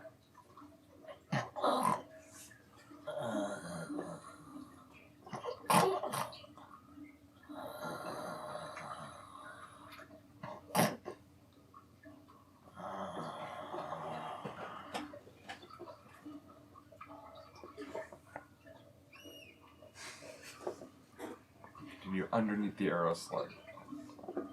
Move on past. I feel like as I step the You make your way to the, where you headed towards? Probably try this grate first, or that direction. And that's just tunneling out in darkness. Oh, okay. Yeah, I don't have enough pieces Yeah. to make it up. but- Gotcha. Okay, this is the door here. Yeah. Okay. Then in that case, we would probably be sidling under that one. Sure. Which direction are you in? That one. All right. Hooters. As you go underneath as you approach it, you can see that there's these sluices, kind of coming out from the wall. I couldn't see and you those. see little like falls of shit water. Yeah. I am wounded. Say what? You asked who's wounded. I am. That's it. As you Maybe leave them up there, you can see it's like there's it arches. Maybe you can get under it without getting covered in the stuff. Yeah, I think Brock would look at that, look back at his companions, and so maybe we go around the other way. I know you guys love whispering when you guys are in the Maybe we go around the other way. Sorry, recorded thing. Maybe we go around the other way, whispers Brock. Yeah, sure. That's not a bad idea. Yeah. So So yeah, he leads. Yeah. Sure. Okay, yeah. Actually, here, might I remind you all that This is not stone. This is Shit water. river of shit Yeah. water. Okay. Okay, so you're gonna head this direction, and just so we're clear, this I don't have a million pieces to keep this The tunnel going. extends down. It that just way. keeps going. Yeah. So eventually, you're gonna have to. we will have to jump across the gap there. Sure. Okay, so you're planning on jumping. Okay, so well, here to be fair, we started on this side because Yeah. I didn't make you guys jump over it. That's true. So you guys are here at this point. So your plan now is to. I still say we just go through the ship. Just go ship under it. waterfalls. Who cares? Like, we're already on this side. We're wasting time. We need to go. We're in a sleeping room. Okay. Let's cut our Is- losses. Besides his black eye, is Bonal, is he wounded? you kind of peek back at him, and he seems to be carrying himself fine. Okay. It's not like got any particularly bloody areas. Oi, Deidre. I will actually kind of slip my coat off and kind of like, yeah, you can try to use this. Deidre. Not Deidre. You're right. I'm sorry. It's dark. It's hard to see. Adelaide, yeah. Take this. Use it to try and cover yourself. Such a light step. Have you all met before tonight? It's dark in here. Hush. Deidre is wounded. I thought you were wounded. I took care of myself when we were taking a break. You're good. Here, take it.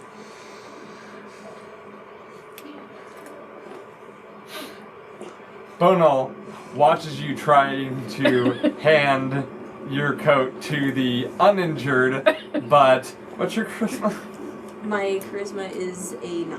What's yours?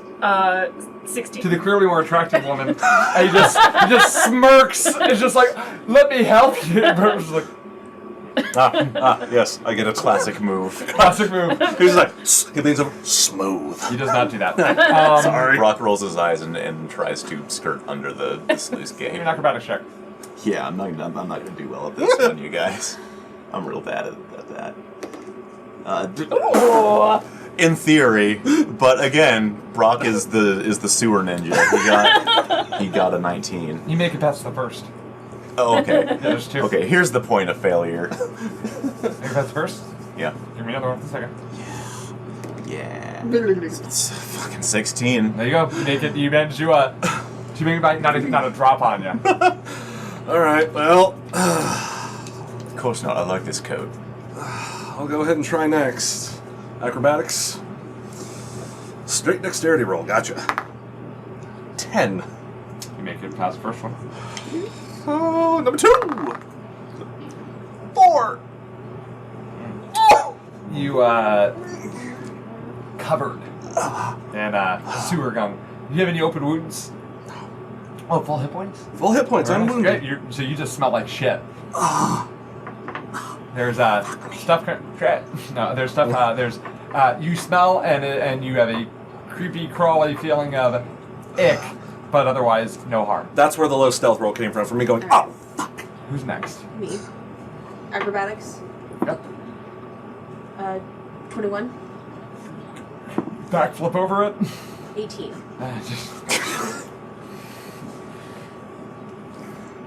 Throw the coat back. And then I whip the coat off and then Oh yeah, clean yourself up, you so it's animal. just all over your unprotected. Thanks. I'll go. Put the coat on over the shit. Now your coat's covered in shit too. Yeah. That would be. full bake. It's acrobatics, right? So it would be 14. Good. Success. 8.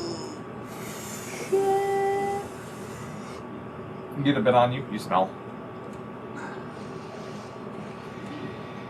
Off we get If you fail by 5, if you get a 5 or below, it gets in the wound. So the DC is 10, just so we're clear. If you get less than 10, you now have a stench and smell. If you get less than a 5, and you have an open wound, then there's going to be a problem. Bonal or melt you. Mix him with the first one. Get some. Splashes a bit on him. You smell.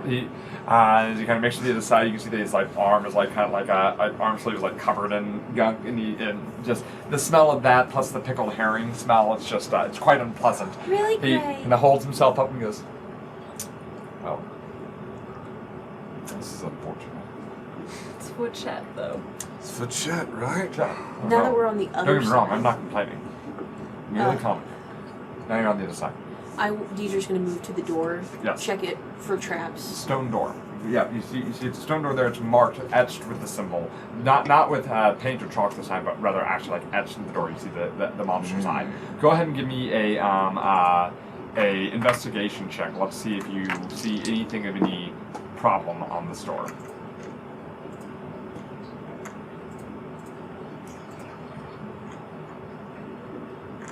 My brain is not wanting 16 to work, so.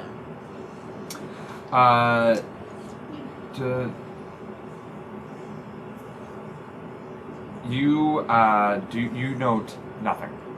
No problems. Okay. I tested to see if it's locked. Does not appear to be. I proceed to open the door. Stone door slides open, revealing a short hall that immediately veers off to the right. Is it still pitch dark? Yes, but you have a lantern. Well, a hooded lantern, so you can't really see Now much. Brock will lead the way. Yeah. Okay. Brock heads in front. Do you undo the lantern or still leave your eyes in the main relative darkness? I think I guess once they'd be able to see you said the it dim light that comes from the hooded part, Yeah. right? Yep, okay, sure. So you guys can't really see beyond that, so you only get like 5 foot in front of him. Okay. So you start to lead the way. The hall veers off to the right, goes down so it goes up about 5. It goes in about 5 feet, veers off to the right. You move to the right, and then it goes up about another 10 feet, veers to the left. As you do so, it ends in a door.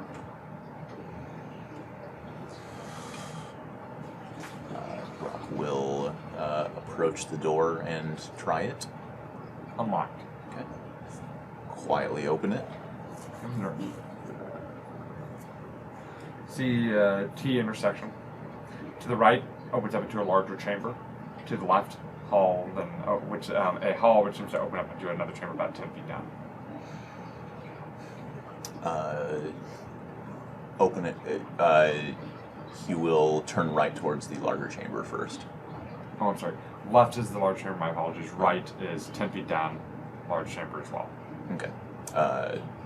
The nearer large chamber then Okay. to the left. To the left. You enter this room, you see that there is, you see rusty weapons and threadbare clothing litter the floor of this area. It's not quite, there's a dampness, but not that moist crawling thing. It's much drier in here than it was out there. The smell is also significantly less. But yeah, you see rusty weapons and threadbare clothing are just kind of strewn about the floor here. Okay. Like some leaned up against the wall and such. Some kind of barracks, maybe, or are there any sort of sleeping arrangements? No. Okay. Am I able to check to see if there's any sort of tracks through here? Like what is walking or inhabiting these areas? Sure, give me a stealth check. Or a survival check. 11. Well, since not quite as since there's no like mucky floor, Okay. it's all like dry stone. You see no signs Okay. of movement here. No other visible exits to this room, right? Nope. Okay. Brock will shrug, turn around, and lead the group straight down the T intersection down the 10-foot hallway. So on the opposite, it opens up. So like you're heading down this hall, and then the room opens up this way. Like on the far opposite end, there's a staircase. There appears to be like a staircase leading down. Mm-hmm. In this room, you can see that there is a larger chamber kind of extended back to your right. You see that there is an arrow slit built into the wall. And you can see that sitting in front of that arrow slit is a chair that's leaned back. There's a little barrel with little feet on it, and you can see that you can see little feet. They're kind of propped up on the barrel, but they've got their back to you. So whoever's in that chair, you're not quite sure. You hear?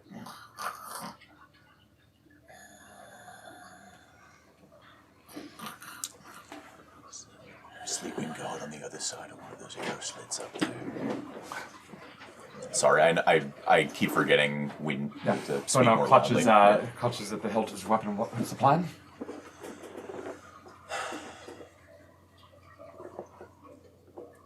Brock will reach into his coat pocket and pull out a length of wire. He has a garrote.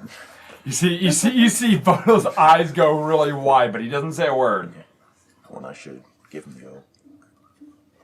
No, Such is the way of a mercenary. if you don't think we can sneak past him. I mean, we can. Is- I do have it though. Yeah, It's an option. I'm always impressed with how prepared you are. Or we just knock him. I mean, could we just knock him out? You Sure. choke him out. Make sure he doesn't scream. Remember, guys, Will said we probably shouldn't whisper Yeah. terribly Yeah. much. You Have a can little- stage whisper though. Yeah, is there what is the possibility of me assisting him in trying to take out the goblin, not kill him, like choke him out, but stop A him goblin. or I'm sorry, a small person with feet on a barrel, who I was assuming was a Hard to goblin. tell. You don't know what you're dealing with. Yeah. So if they were just the feet, probably pretty good. There's probably more attached to it without knowing. If only. Because what I'm thinking of, if we're saying the feet are diminutive, it is a smaller creature than What us. would Could be you? What possible answers are you looking for? What I'm trying to do is, how would you roll? Because Are you going to go in the system? I'm going to a system to try to make sure there's no noise coming from it. Sure, I understand. I'm not going to tell you how I'm going to roll. You're going to tell me if you're going to attempt this or not. That's then what I will would like tell to you. attempt. But no, I tend not to answer questions of theoretically if I were to do X, Y, or Z. What roll would you make? You're like, no.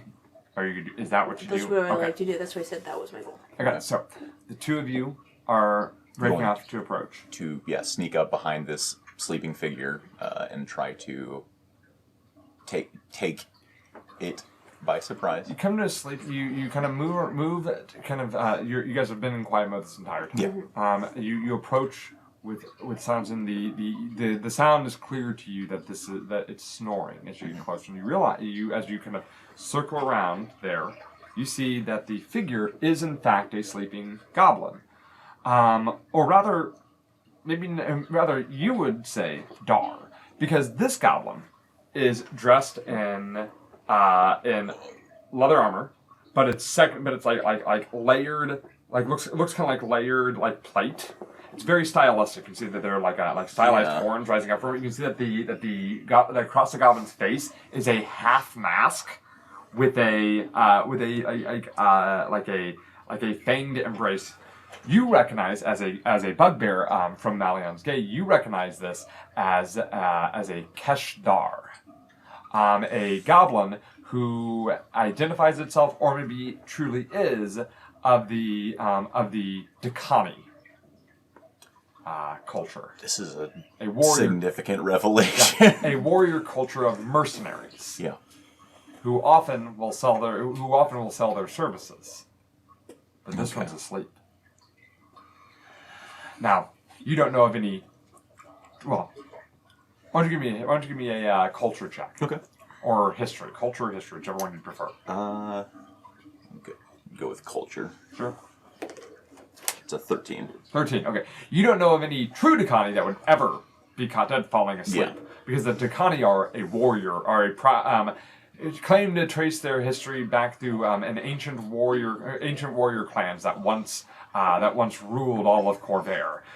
But you live in Malian's Gate, where there's a lot of recruiting going on. Rumors of recruiting, or goblins, young impressionable goblins who seek to emulate the old ways, the cooler ways, the anime ways. This one is the way of the samurai edgelord, and this one... And the ninja, as in this fellow's case. This one, maybe this is one of those. Okay. Because this one's asleep. Okay.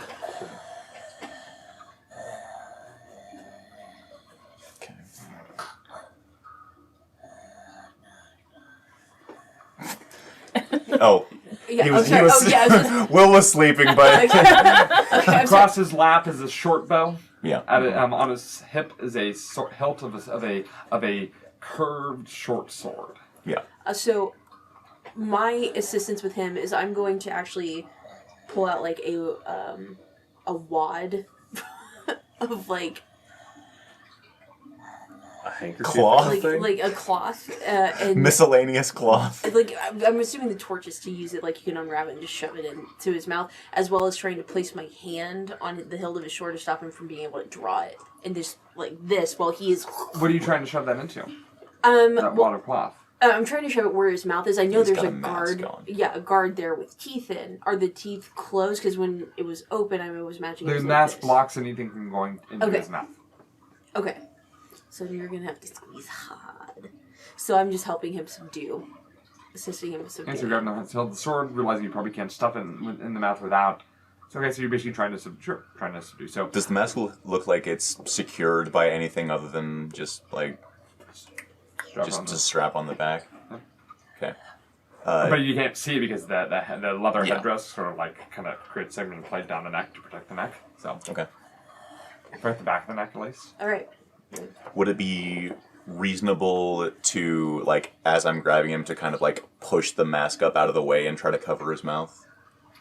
Well, with a garrote, it's a two. Well, yeah, I mean, but you guys seemed like you weren't really into the idea of the garrote. The garrote doesn't have to kill them; it can choke them out, or you can. So that's what I'm saying. You can use a garrote to choke. About? Oh no! Look, I was like, what are they waiting for? This is very tense. Yeah, a garrote doesn't cut people's heads off. You can kill them. It's a choking. Yeah, It's a he'll become asphyxiation. unconscious, and Yes. at which points we could stabilize him or her. Okay. Yeah. Yeah, I'm gonna try to garrote this poor misguided goblin. This dude thinks he's you a go badass. for its sword and try to I try to help him subdue. try to restrain it. Sure. Yeah. Okay, so here's what I need. This is a surprise round. Deirdre, you're first. Okay. I need you to well, it's fudging freaking unconscious. So it automatically fails strength or dexterity saving throws, and you are effectively trying to basically grapple it. Mm-hmm. What do you say?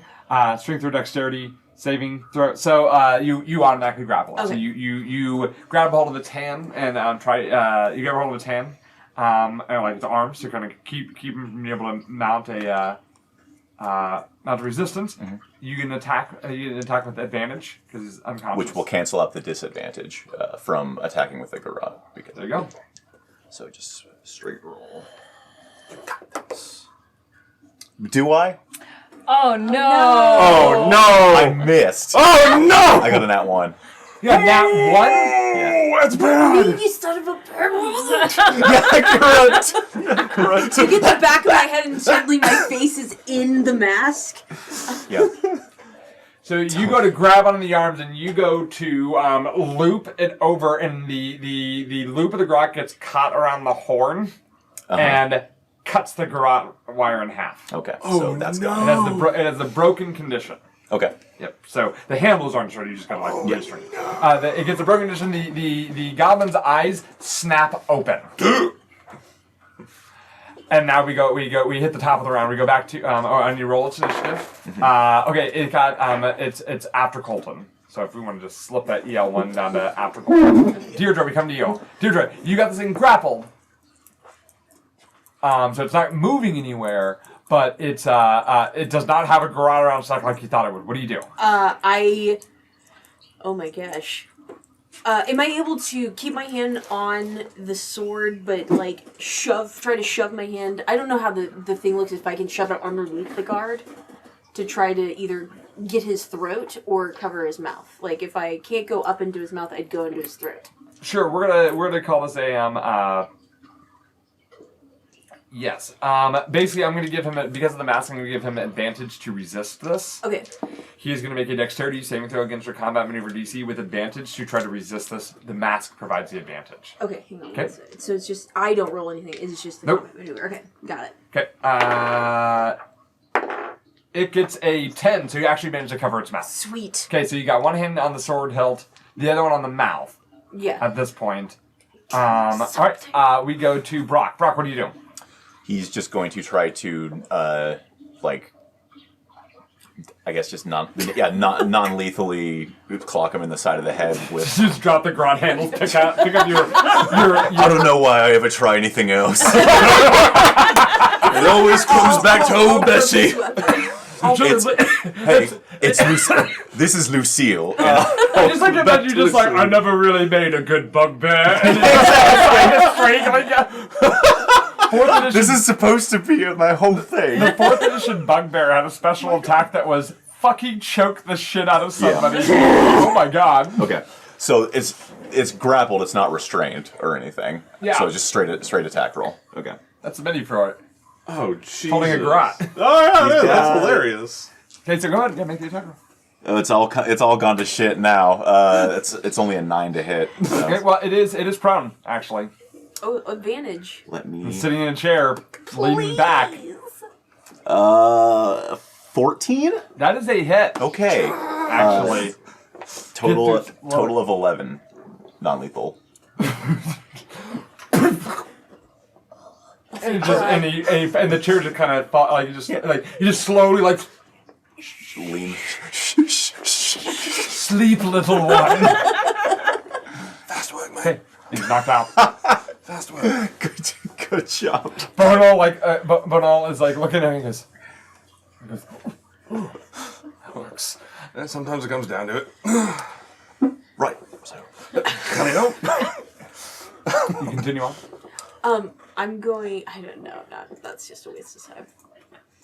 I wanted to take the mouthpiece, but... No. Let's let It sleeping... took you longer to say that you won it than it would have to say my character grabs the mouth. Oh, my character grabs the mouthpiece. Longer to explain how it's a waste of time. Yeah, you go ahead and just slip off. You now have this small. It wouldn't fit over your mouth, Right, but I have but it. you have this. Sure. It's So write that interesting. down in your I character want sheet. it. Taking trophies, D. Keshdar mask. Taking trophies, D. Yeah, and See his face. He has like no chin. she Looks pulls up the necklace, significantly there's a less gold badass tooth without hanging the on mask. To each their Man, own. you should have been a bugbear. Moving on. Moving on. After that unusual situation, we're going to re-roll the stealth checks. By the way. Sure. it. Yeah, How do you spell? I'm sorry. I'm just putting mask, goblin, because You know how about Mask well, goblin. we'll go into that later. Just write down Keshdar. Write down in a phonetic way where you can pronounce it, and we're good. Oh no. Oh, no. Oh no. Oh, no. Brock, Group stealth. you were doing so well earlier. 7. 14. 5. Got it. 5. 14. 14, 5, 7. 7, 14. 14, 22. Hey, good job. This man. Missed. When I was like, bro, you guys do that. But when I was like, been taking off his fine boots and like pouring out like water. You see like a pickled herring like kind of falling. Oh god. Explains that. He puts on and it's less squishing now. And he's like, and he moves like a fencer's grace. Mm-hmm. He's very quiet. Where are you headed? Towards the stairs, you said? Yeah. Head down the stairs. Lead down to a lower level. As stairs leading down tend to do. There's level, but it's lower than where you are. I lost my map. Oh. There we are. Okay. The landing is a hall that leads off to your right. Okay. You'll follow the hall down to the right. You follow the hall down to the right. As you start, you see that it opens up to a larger chamber up ahead. You hear see nothing that seems to alarm you. So as you approach and closer, you can see that this room contains 6 tattered straw-stuffed mattresses. On the far end of the wall on the far wall, on the opposite end, is a door. Okay.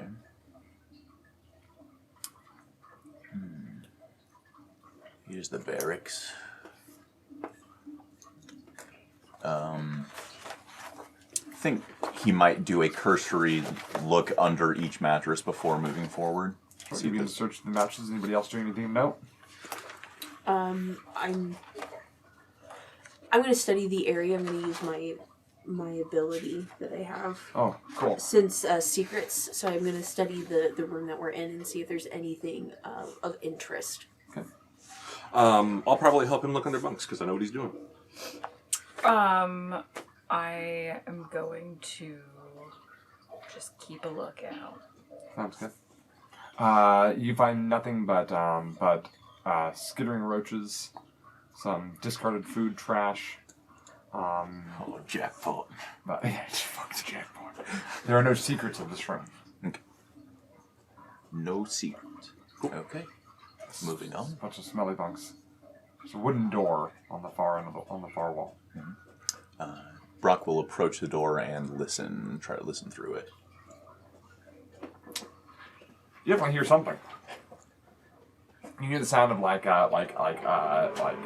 wood scraping against stone. Something large is being moved, and you hear a I don't want to fucking let it out. And you hear you need to be plugging up the bottom of the door. Don't just stack things against it. It's going to do nothing. No, it's not going to get through. Trust me, this is a big table. And you fucking idiot. Move all that shit and plug like a towel underneath, and that would be it. And what's done is done. Brock's gonna try to quietly open the door and see what is going on in there. A peek open the door, you can see, you can't see into the full chamber, because there's like slide out, and then it opens up. But you can see that there is, at least from what you can see, the room opens up further this way, and you can hear the deeper voices coming from this side, and the scraping sounds. There's a door directly across that you can see, and you see that there is there's a man leaned up against.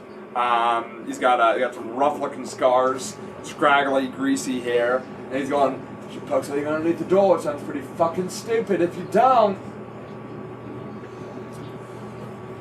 Look, you fucking daft fucking idiot. Don't call me that, or pound your fucking face in. He goes, oh, hey, big guy, hold on. It's fine. I'm just saying. We're not gonna take these. Brock's going to quickly push the door the rest of the way open and oh, okay. First he's going to unhood the lantern. Room floods with light? Yep. And then he's going to quickly run into the rush? room. Yep. I should mention that the room is light, by the way. Oh, it is? Okay. Yeah. The room is lit by candles. Wow! I'm sorry. I just thought it would be cool. Yeah, Brock running forward. My eyes! Morse code! My eyes! Ooh! This was a tiny one! Tiny A little old encounter. Cross counter! Good day, gentlemen. I would like an order of chicken nuggets, please. You're the chicken. The Coke to drink or something. This is the room door. Cool. The room that we're in. Yeah. Okay. Okay. Here he comes. Please Where is he? Birthday day! Oh, there he is. take this off the board. That gorgeous piece of terrain. Thank you. Gorgeous. I love it. Gorgeous. Absolutely gorgeous. Okay, you have earned yourself a surprise round. Sweet. So, I will go ahead and roll initiative real quick for them. Yeah.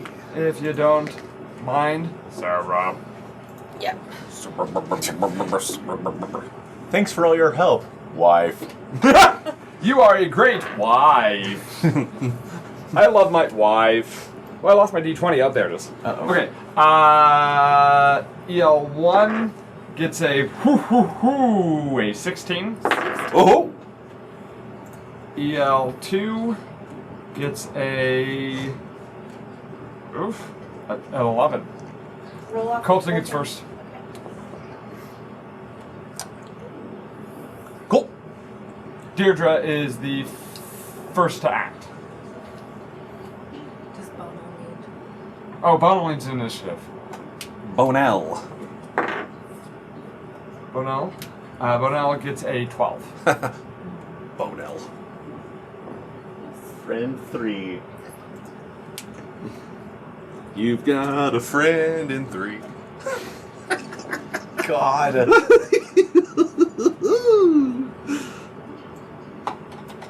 Hey.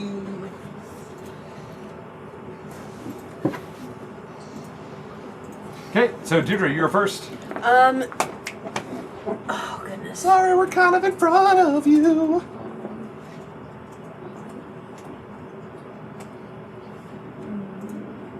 I'm gonna do. Oh, I don't have that yet. Oh Nope. no! No! What do you mean I don't have sneak attack 5d6? No. We do. I'm going to hold my action to where I have the ability to move into the room. Where these two move out of my way. Then you will dash. Huh? Then you will dash in when you can. Yeah, then I'll move in, but I'm not going to dash. I'm going to. If you hold your action, the action would be the dash action. You can't hold your move and your action. You can So hold I'm your getting action. Zweihander maxed out. Okay. Then I'm going to go ahead and pop off, throw a dagger at that guy. Okay, I'm gonna give him cover because you're throwing through allies. Treat. Okay, that sounds good. I'm cover. Me! I'm the cover. 19. You have advantages. He did not notice you there. He did not move out of your. So 19. That's a hit. 19 plus something. 19 plus 6, I think. Yeah. Still a hit. Yeah. And the dagger is 1d4. 1d4. And you have sneak attack too. Might as well roll that. D6. 2, 4. Plus 2, so 8. 8. Okay, that dagger sinks into his like nearly missing his heart. Okay, anything else, Deirdre? Oh no. No. Okay, sounds good. We're going to move to Brock. Brock, seeing that situation develop, can I make it? A situation has developed. Who is this gentleman over here? What does he look like? As you enter the room, you see a very, very large man, like balding pate, like longish hair, weirdly proportioned by like lumpy triangle. This guy is easily pushing 8 feet tall. Wow. And easily twice as wide as you are. You recognize that he definitely has ogre blood in him. Okay. Oh, he's like currently like pushing up he has his hand on a giant table that he's shoving up against a door.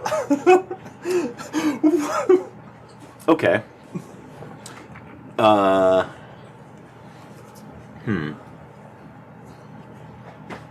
Okay, here's what Brock is going to go 1, 2, 3, 4. Do the tried and true knock a dude unconscious with the butt of Lucille. Yeah. On the human. Yes, I mean, it good. works so well. It's It works so great. a 17 to hit That's a hit. for 7 non-lethal damage. And you knock that dude the fuck out. Okay. Then he's going. His He's head going. snaps back, hits the back of the door, kind of slowly slides down Okay. the wall. Let's see. That would have been 1, 2, 3, 4, and then he will move over here with his last 2 squares of movement, and kind of with his crossbow kind of held at the ready, he'll kind of like making eye contact with this ogre-blooded fellow, kind of glance at the door and say, "What's behind there?" I'll help you. Gives you the stupidest fucking look. Just trying to comprehend what the fuck's happening. I move into the room, see that Brock has handily disabled the first person. I will move out of the way of the door and get to about here, and Colton will pull from his coat what we would describe as a revolver, a large revolver, What does it look like in Eberron terms? In Eberron terms, it looks more like a piece of carved jet black stone, vaguely in the shape of like a handheld cannon, with etching and runes on it. It's like a wand with a Yeah. hand, but thicker on the barrel, or thicker on the wand part, and okay, sure. Yes, and it has a compartment on it that looks like it might turn, but it is carved out of solid black stone. Yep. And I pointed at him, and I just say, "I'd not move if I were you. And if he makes an aggressive move, I'm going to hold my action and shoot him if he makes an aggressive move toward my friend here." Sounds good, Adelaide. To be fair, Bonal should have. Yeah, Bonal. Oh, we're all have 3. Yeah. Oh, whoops. Oh yeah, he went in. Bonal. Bonal steps forward and goes. He kind of pulls out his sword and just singeing his. Yes. Step forward and taste my blade. Sir, where is Chet? We go to Adelaide.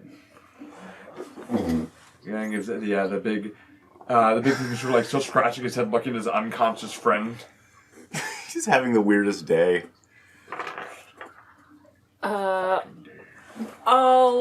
go ahead and pull out my rapier and also Yeah! point it at it. Everyone's doing it! It feels like the Avengers What- team were like, he's like, I'll take that drink now. Where is what do they call it? The pretty boy? Where's he? His name is Chet. I know, but they didn't. I don't think they know his name is Chet. We're gonna Brock. What are you doing with your action, by the way? I'm holding if he attacks within range. Okay, Brock. It's Deidre. Or Deirdre. She's so high above me that she's not even visible. 10, 15, 20, 25, 30. I pull out another die, and I'm holding my action like everyone else. But Brock. Well, go on there, mate. We'll wait for you to finish. One question at a time. First, what's behind there? Second, you seen a pretty boy around here? I've seen a dead body! oh, I assume you held your action? I didn't. I mean, Oh, yeah, what did you I do was then? trying to reason with him. I figured I talked enough. Was that that it your turn?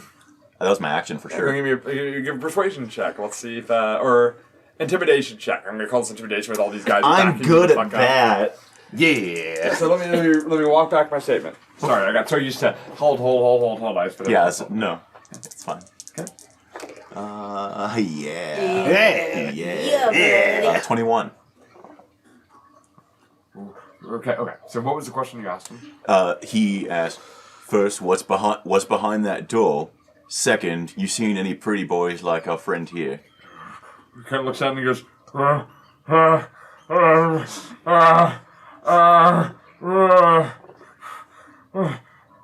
and just looks at you a bit weird and closes his eyes and goes, "Ah!" And he starts running at you with his axe. Okay, fair enough. aggressive action. Everybody roll. He has disadvantage on the attack roll. Oh god. Because he's you don't always get the chance to make a make the check, or else you don't always get what you want out of it. And when you sink a dagger into a friend of his chest, he seems to take umbrage with that. Do we all kick off our hold actions to his aggression? He's only moving right now. Okay. Maybe he's approaching me to Now get he draws the axe. a He draws teary the axe hug. and raises it and goes to swing at you. Now you get held actions that go off. Sweet. He's not within range of you. Yep. You can not within range of Bonal. You can throw. He has cover, and you can shoot. He has cover. Okay. Okay. Connor goes first because he was first to hold the action. Roll the dice, please. Alongside the damage, it'll make life easier. Yep. 19 on the dice, so 24 to hit. That's a hit. For 6. 6. Okay. If the impact of your weapon it seems to have a little bit of effect, as you see a little scorch mark on it. It kind of hit his shoulder, but it doesn't break his stride at all. Okay. So. Dagger. 13. That is a hit. It's going to be 8 plus 2, 10. How'd you get an 8 on 1d4? Because it's a d4, and then I have sneak attack because he's within 5 feet. Okay. I was like, how'd you get base 8? Oh, is the plus 2 at the end? Was that the That's my modifier. Okay. Oh, okay. Okay. I thought you were saying. Usually I hear weapon plus modifier, then sneak attack. So I'm like, that doesn't make any Oh, yeah, sense. no, I'm sorry. I have 8, 2 4s, and then the 2, so 10. Okay. That kind of kicks him back on his heels. He's bloodied as that thing just sinks into the same spot into his chest. And you see like blood pouring down, but it does not stop him as he rushes forward, pulls out his battle axe, and swings at you. Yeah, Brock is realizing as like he actually gets close enough, like, oh, I'm not used to looking up at people. Oh, my. All right, because he swung wildly because he's a bit afraid, but just threw himself in a blind rage. He only got a 13 for Sharma class. That misses. Okay, he misses. He opens his eyes and goes. "Arr! Arr!" And we now go to I'm sorry, Barnaby Jones. No, Barnaby Jones. Barnaby Jones. No, Bonal or Nelvio. Bonal's going to rush forward. Somebody help me by moving. Rush forward. Here he goes. Like, all the way Jason, yes? Yep, he has to because that's his short sword. And he's going to try to stab at the stab at him. That's going to be a hit. Bonal is going to deal 12 points of damage. Jesus! Man, we've been underutilizing. Bonal rushes forward and sort of ducks, swings, hits, pulls back, and he does a spin and then lands back in the spot he was before the ogrekin can even react. As a bonus action, he disengages. I think Brock and the ogre both look at him with the same sort of like dumbfounded expression. What? I took lessons. And we go from Bonal to Colton. Oh, sorry, exciting fight music. Exciting fight music. So this guy's looking pretty bad, right? Yeah, no, he's that look of that look of confusion and anger is completely replaced by absolute fear. Okay, I'm gonna go ahead and move over here. I'm going to pull out a dagger and try to go for a non-lethal strike on him to try and knock him out. Sure. Leap up and try to hit him in the temple. 11 to hit. That is exactly his armor class. Wow. Hey, 5 non-lethal damage. And you leap up, knock him in the temple, and he falls like a big, heavy tower with the momentum he is getting. I want you to go ahead and roll me a dexterity saving throw there. Okay. 8-foot massive. Oh my gosh, massive it's a giant knee. falling on you. Okay. Oh, no. It's a 3. 3. Okay, he lands on you. He lands on you and pins you down to the ground. Doesn't that cause any damage, but you're now prone with this big heavy thing on you. Okay. It's very embarrassing. The table, by the way, falls because he's no longer holding it. The table falls back into the little bookcase that was there, sort of like. And you see that the door is actually slightly ajar because it opens that way. Oh. Oh, I see the problem here. I rush over to try and help get him out from underneath. Sorry. Yeah, I'm not done narrating. Sorry. They're done narrating. I'm not done narrating. The door is slightly ajar, and you see that there's like a puddle on the floor over there. Weird. And then the puddle starts to move. A thin gray pseudopod just sort of, and then splats up against the wall. Another one shoots out from the puddle, splats up against the wall. Another one shoots up and splats up against the bookcase. And you see this puddle of grayish ooze starts to crawl itself towards you with these thin tendrils of pseudopods. And this is going to be where we end the session for the Oh. So you're like, you have your head like cocked to the door, and it's like. Well, that's weird. Oh, that's not good. Cool. All right, and that would be our first session. Hey. Yeah. That's Gotta leave good. us on this cliffhanger. Cassie's just dead silent throughout all this. She's just like, She's afraid for my character's life. Yeah. I it's- actually Because she's a good friend. Yeah. One of my next like I was thinking like, oh, I need to help Brock up. So he's getting ready to do. You may need to do that very soon. Just Yeah. not in the way that you thought. I'm gonna end on funky funk music. I like some So let's real quick do the final ritual. So let's go see where we're at. So that was our first session. Thank you all at home for watching. First session of the of our group, Besties to Besties. We still haven't really given your guys' group a name, but that's okay. Well, we have a session or two to figure that out. One. The ABCs of. Nope. Nope, please don't do that one. No, that one's no. Do not. I do not want to be a part of another group called the ABCs of something. I've already done that improv comedy for years. No, thank you. All right, so let's go. I started with you before, so we're gonna move over to Connor real quick. Connor, why don't you go ahead and tell me kind of where's your character sitting at after all this? How's your character feeling about the events of tonight? Well, this definitely was a very simple and straightforward mission that has, to make a pun, gone to shit. We went because from there's shit. yeah. We went from Boo! we went from just okay. We need to find some noble to all right. We're helping this dude find his boyfriend. Like, I'm sorry, drinking buddy. You don't go surfing through the sewers through shit and fighting bandits for your drinking buddy. Yeah, full fucking disclosure, except for Sarah, I'd let all of you die in the sewer. All of you. Okay. But I brought the gear. You don't go stomping through a sewer for a drinking buddy. That's true. So yeah, we're helping this dude find his boyfriend, and that's all fine and dandy. And then we had to fight a giant squid. No, this is right. Wow. What I assume is a giant squid. It's all fine and dandy. Wow. What language? Fine and dandy. Dandy. Isn't dandy a kind of a slur for... No, fine and dandy. It was. It was, a yeah, dandy. you know what I'm saying. Yeah, Yeah, I know yeah. what you're talking about. Yeah. It was the fashion at the I time. grew up in the South. That was the fashion at the It's time. the 1800s. He's quite a dandy. I know that that's not what you meant. But yeah, no. That's So funny. it's yeah, no. Things have kind of gone downhill, but I think I don't know. Maybe we'll focus fire if this thing is planning on fight. Well, this thing may just be an animal that's like things that may threaten me. I will defend myself. An animal? Well, Yeah, that's why it's approaching. Yeah, that's why it's You a approach travesty. me. Let's give you 10 gold high fives. The reason why they're barring the doors is they're tired of so many high fives. Like, oh my god, make it stop. God, my arm's getting tired. Sarah, where's Deirdre? How's Deirdre feeling about all of this? The events of tonight. Deidre does not like the fact that we have gotten Deirdre. I off. keep saying Deirdre.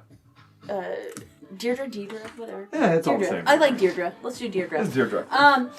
Deirdre is upset that we've gotten off missive and are doing this extra work because the more that we're out here, the more likely someone's going to figure out who we are. Also, none of our faces are covered. We've given our name to someone we have not confirmed 100% who it is, and so she's like, "What the? You gave your government is going-" names. Yeah, exactly. I'm like, "What the is going You on?" gave government names. You give the government. And you're government saying my name out loud in front of him. So she's like, this is. That's why we have cover This names. is. Oh not shoot! You know what we what I want. actually did not do, by the way? Establish covers. No, we never actually told the people at home who the fuck you are. I thought that was going to be a reveal for a later Yeah, episode. I did too. It's gonna be revealed. Nobody say it. The new game of the game is don't tell the people at home what the fuck we're Yeah. doing. You're using our names. What? So yeah, she's looking around and be like, this is not our first outing. What is going on? So. I think it's fairly apparent how Brock's feeling about the exact present situation, which is less than great. But overall, yeah, I mean, initially he was kind of right along with Deidre in the like, why are we going along with this? But I think Bonal's dedication to his companion, whatever their relationship might be, Brock isn't too great at reading into that kind of stuff. And the fact that he has been, willing to wade through shit for him, despite being of noble blood, I think has earned him a great deal of respect in Brock's eyes. So this Bonal guy's all right. Just say the truth. It's because he stabbed the fuck out of that ogre, Kim. It makes me a little. That's a factor. All right. Well, cool. Well, Adelaide almost died very early on. Has got covered in some shit and is now. I think right now, obviously, I think she's worried about Brock, right? And that he's pinned, and now something has come out of that door. That seems like a pretty big deal. I think for her, there is a sense of empathy and understanding, like that. While understanding that we need to try and keep to our mission, the wanting to help his friend, and also from the practical side of like, well, he did basically say if we take him back, he's gonna just run away and probably end up getting killed. But I think she also, while giving that as a reason, internally has empathy for somebody wanting to go and save somebody that they care about. So I think she feels good about helping him, and I think she has in her mind said, like, figured out that no, like, we're still staying on mission because we have to do this in order to get him back. But I think that's also her creating reasons so that she can do the thing that feels right. Yeah. Mm-hmm. Right on. All right. Well, cool. Well, I hope you guys enjoyed tonight's session. Mm-hmm. For those of you watching at home, we hope that you enjoyed this first session of Basements and Besties. Yeah. All right. We Love will. what it comes to. Make like A B&B. a hand sign for. No, I'm not going to do it. We My have arthritis won't let me. zero idea what our release schedule is going to be, so we will see you. In the basement. Oh my god!